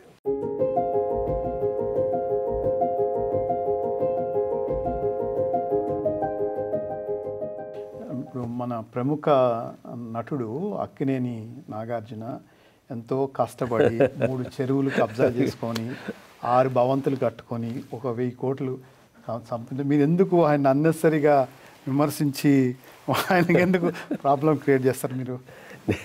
అనవసరం చేయలే. అతను ఎఫ్టీఎల్లో పెద్ద ఫంక్షన్ హాల్ కట్టుకొని నెలకు దాదాపు కోట్ల రూపాయలు సంపాదిస్తున్నాడు. మామూలు సంపాదించుకోండి, సినిమా యాక్టర్ సంపాదించుకుంటున్నాడు, స్టూడియో సంపాదించుకుంటున్నాడు, బార్ పెట్టాడు, నెంబర్ 1 బార్ అది సంపాదించుకొని. కానీ ఎఫ్టీఎల్లో నువ్వు హాల్ కట్టేసి లక్షల రూపాయల నుంచి కోట్ల రూపాయలు సంపాదించుకుంటుంటే అది కేసీఆర్ గవర్నమెంట్ రాగానే దాని మీద దాడి చేస్తే వాళ్ళకి ఏదో సమర్పయామం చేసుకున్నాడు, మళ్ళీ ఆగిపోయింది. ఇప్పుడు రేవంత్ రెడ్డి ఎక్కడి నుంచి వచ్చాడు? ఆ రియల్ ఎస్టేట్ నుంచి వచ్చాడు. అతను కూడా రియల్ ఎస్టేట్లో నెంబర్ 1 రేవంత్ రెడ్డి, నవ్వు చీఫ్ మినిస్టర్. ఆయనకు తెలుసు ఎక్కడ లూప్ హోల్స్ ఉన్నాయో, అందుకు వచ్చి దీని మీద దాడి చేసి కొట్టేశాడు. అంటే మేము సపోర్ట్ చేసిన మాట వాస్తవమే. ఎందుకంటే ఎఫ్టీఎల్లో ఉన్నటువంటి హాల్ ఇంత పెద్దగా చేసుకోవాల్సిన చెరువులు పోతున్నాయండి, పూర్తి చేస్తున్నారు. అందువల్ల సపోర్ట్ చేసే మాట వాస్తవమే. అందులో మీకు ఇంకొకటి ఉండొచ్చు, బిగ్ బాస్ ఒక సమస్య ఉంది మా ఇద్దరి మధ్య. మేము బిగ్ బాస్ మొట్టమొదటి కూడా దాన్ని వ్యతిరేకిస్తున్నాం, దాని జోలికి పోవద్దని చెప్తున్నాం. ఎందుకంటే దానిలో ఉన్న హీన సంస్కృతి, అది ఒక వ్యభిచార సంస్కృతి ఉంది, దాని జోలికి పోవద్దు. మీ నాన్నకు మంచి పేరు ఉంది, నీకు మంచి పేరు, మంచి యాక్టర్గా పేరు ఉంది, ఇట్లాంటి పనికిమాల డబ్బులు నీకెందుకయ్యా అని చెప్పేసి అని మాట వాస్తవం. దాని మీద వ్యతిరేకిస్తున్న మాట కూడా వాస్తవమే, వ్యతిరేకిస్తున్నాం. ఆ క్రమంలో ఇది వచ్చింది. అందరూ ఏమన్నారు, ఆ బిగ్ బాస్ నుంచి వచ్చిన నారాయణ కోపం దీని మీద చూపిస్తానన్నారు. కానీ కాదు, అది వేరు ఇది వేరు. ఈ ఇష్యూ పాలసీగా ఎఫ్టీఆర్లో ఉన్నటువంటి కట్టాన్ని నిర్మూలించాలి ఒకటి. తర్వాత మూసీ నది ప్రక్షాళన జరగాల్సిందే. మూసీ నది ప్రక్షాళన జరిగేటప్పుడు ఏ ఒక్క పేదవాడికి కూడా అన్యాయం జరగకుండా ఉండాల్సిందే. మేము ఫైట్ చేస్తాం, ప్రకటించాం, అదే సపోర్ట్ చేస్తాం ఇప్పుడు కూడా. ఆ క్రమంలో ఈ పవన్ కళ్యాణ్ కూడా నాగార్జున వ్యతిరేకించాను తప్ప ఆయన మీద వ్యక్తిగత నాకేమి.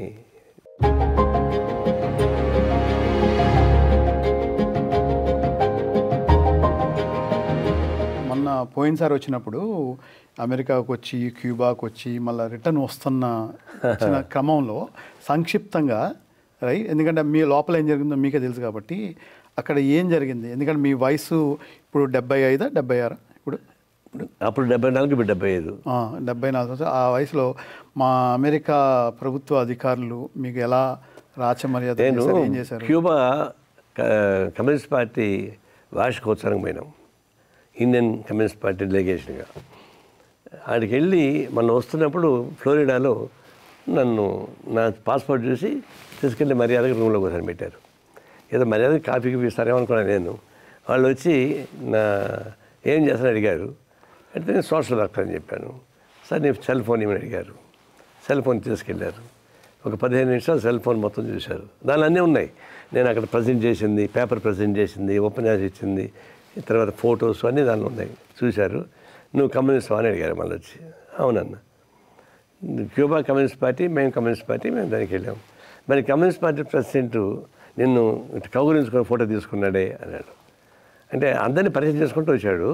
నేను ఐఎమ్ ఫ్రమ్ సిపిఐ అన్నా. అనగానే సిపిఐ కమ్యూనిస్ట్ పార్టీ ఇండియా మీద ప్రేమ ఉంటుంది కదా, ఆ ఇమ్మీడియట్గా ఇట్లా కూడా సెల్ఫీ తీశాడు. అది చూశారు. అంత క్లోజ్ చేసాడు మీకు అట్లా వచ్చింది అంటాడు. అయ్యా ఆయన కమ్యూనిస్ట్ పార్టీ ఉంటే నేను కమ్యూనిస్ట్ పార్టీ అయ్యా, మాకు తప్పే ఉందంటే మేదేం ఇల్లీగల్ పార్టీ అంటే ఏం మాట్లాడుకో చెప్పండి, 1 to 1 ఏం మాట్లాడుకోవడం చెప్పండి అంటే అన్నీ దానిలో ఉన్నాయి. నేను నా పేపర్ ప్రజెంటేషన్ దానిలో ఉన్నాయి, ఫొటోస్ దానిలో ఉన్నాయి, డిస్కషన్ పాయింట్స్ దానిలో ఉన్నాయి, అది చూసుకో, అంతకన్నా మీరు అంత మాట్లాడితే ఏం ఉపయోగం లేదు చెప్పాను. ఒక గంట అయిన తర్వాత ఓకే ఆల్ రైట్ పోవచ్చు. నన్ను పొమ్మంటున్నావా, నా లగేజ్ ఎక్కడ ఉంది తెలియదు, నా ఫ్లైట్ పోయింది అప్పటికే మిస్ అయిపోయింది. నా లగేజ్ ఎక్కడ ఉంది, నీ లగేజ్ సేఫ్గా ఉంది, నీకు టికెట్ ఇంకొకటి ఇస్తున్నాము వెళ్ళిపోమన్నారు. అంటే వాళ్ళకు క్యూబా నుంచి వచ్చారంటే ఒక దాన్ని ఇంకోటి ఇంటరాగేట్ చేసే వాళ్ళు ఎవరు చేశారు తెలుసా? వాళ్ళు ఏమంటారు, మేము కూడా క్యూబన్స్ అండి అన్నాడు పోలీస్ ఆఫీసర్. క్యూబన్స్ అంటే అవునండి మాకు ఆ కమ్యూనిస్ట్ అంటే ఇష్టం లేదు కాబట్టి వచ్చేసినాము, ఇక్కడ కస్టమర్స్లో మేము ఉన్నాం అంటాడు. అంటే ఇట్లా సర్వీస్ చేస్తున్నావు నువ్వు, క్యూబాకు ద్రోహం చేసి ఇక్కడ ఇట్లా సర్వీస్ చేస్తున్నావు అంటే నవ్వుతాడు, ఏం మాట్లాడు.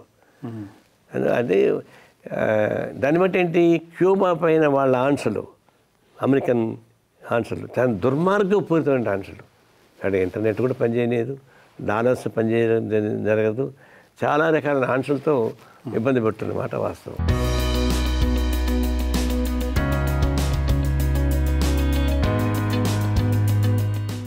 ఇప్పుడు నేటి యువతరానికి, విద్యార్థులకి, లేదంటే మన ఎన్ఆర్ఐలు లేకపోతే ఇండియన్ అంతిమంగా మీరు ఇచ్చే సందేశం ఏంది? భారతదేశం రాజ్యాంగానికి ప్రమాదం వచ్చింది, కాన్స్టిట్యూషన్ ప్రమాదం వచ్చింది.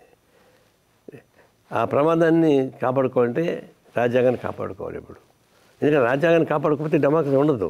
ఇప్పుడు వీళ్ళని మార్చాలని ప్రయత్నిస్తున్నారు, ప్రియామిల్ని కూడా మార్చాలని ప్రయత్నిస్తున్నారు. ఇప్పుడు ఎందుకు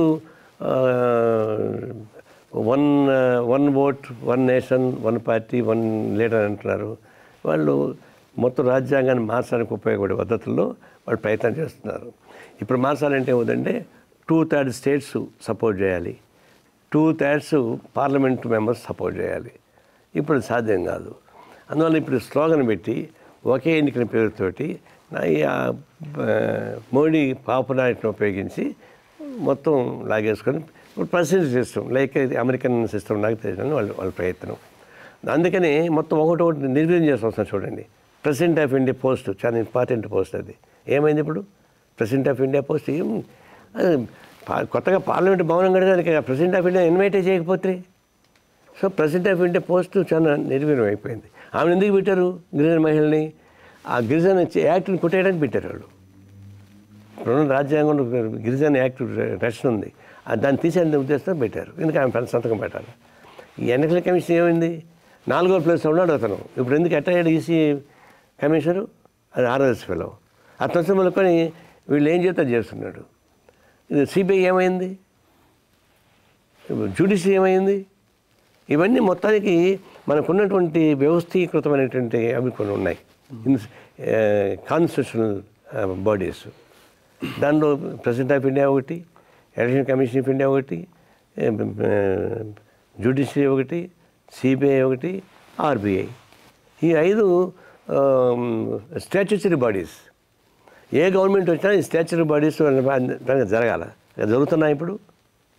అందువల్ల మొత్తం అంగాలను మొత్తం ధ్వంసం చేసుకుంటూ రాజ్యాంగాన్ని మార్చాలని ప్రయత్నం చేశారు. కాబట్టి అసలు రాజ్యాంగాన్ని కాపాడుకోవాల్సిన ప్రథమ కర్తవ్యం పౌరులకు ఉందని మా ఉద్దేశం. తర్వాత మీదన్నీ వస్తాయి.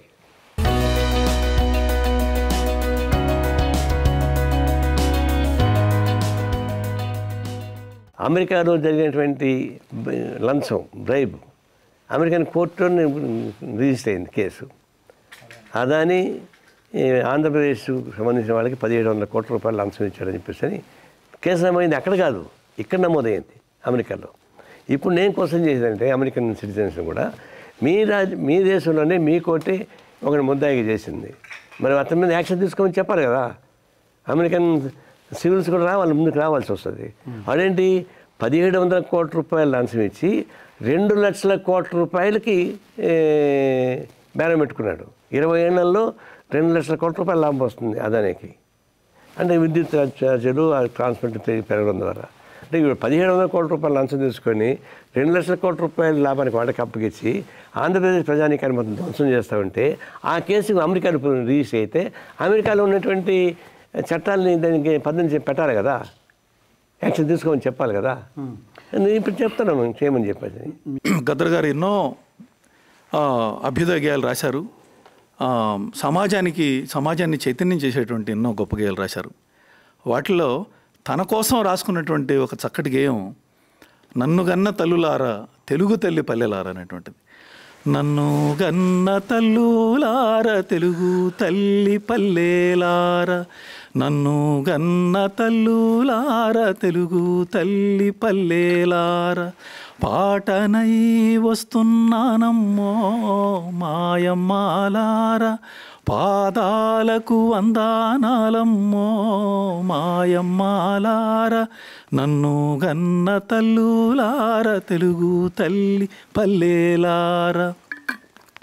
జజనక జమ్మని జనం పాట పాడుతాను, రేలా రే రే అని రేలా పాట పాడుతాను, పాటల్లో పదమునవుతనో మాయమ్మాలారా, పాదాలకు గజ్జెనవుతనో మాయమ్మాలారా, నన్ను గన్న తల్లులార తెలుగు తల్లి పల్లెలారా, మీ గోసి మీ గొంగళి మీ గజ్జెలు గట్టుకొని గల్లు గల్లు ఆడా వస్తున్నా మాయమ్మాలారా, పల్లె పల్లె పాడా వస్తున్నా మాయమ్మాలారా, నన్ను గన్న తల్లులార తెలుగు తల్లి పల్లెలారా, పాటనై వస్తున్నానమ్మో మాయమ్మాలారా, పాదాలకు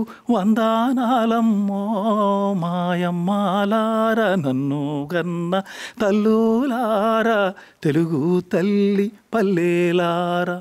మిగతా ప్రతిపక్ష పార్టీలతో కంపేర్ చేస్తే కమ్యూనిస్ట్ పార్టీలకి ఈరోజున్న రిసోర్సెస్ చాలా తక్కువ. వీటితో ఇచ్చేస్తే మిగతా ప్రతిపక్ష పార్టీల కంటే కూడా అంటే ప్రశ్నించడంలో కానివ్వండి, పాలసీల మీద నిలబడడం కానివ్వండి, కమ్యూనిస్టుల పార్టీలు చేస్తున్న కృషిని ఎంతైనా అప్రిషియేట్ చేయదగింది. ఏదో ఒక రూపంలో ఏదో ఒక సందర్భంలో కమ్యూనిస్ట్ పార్టీ అంటే సానుభూతులకు మంచి ఒపీనియన్ ఉండబట్టి ఇంతమంది ఈరోజు ఇక్కడికి వచ్చారు. ఈ సమయం ఇచ్చినందుకు చాలా ధన్యవాదాలు. Thank you.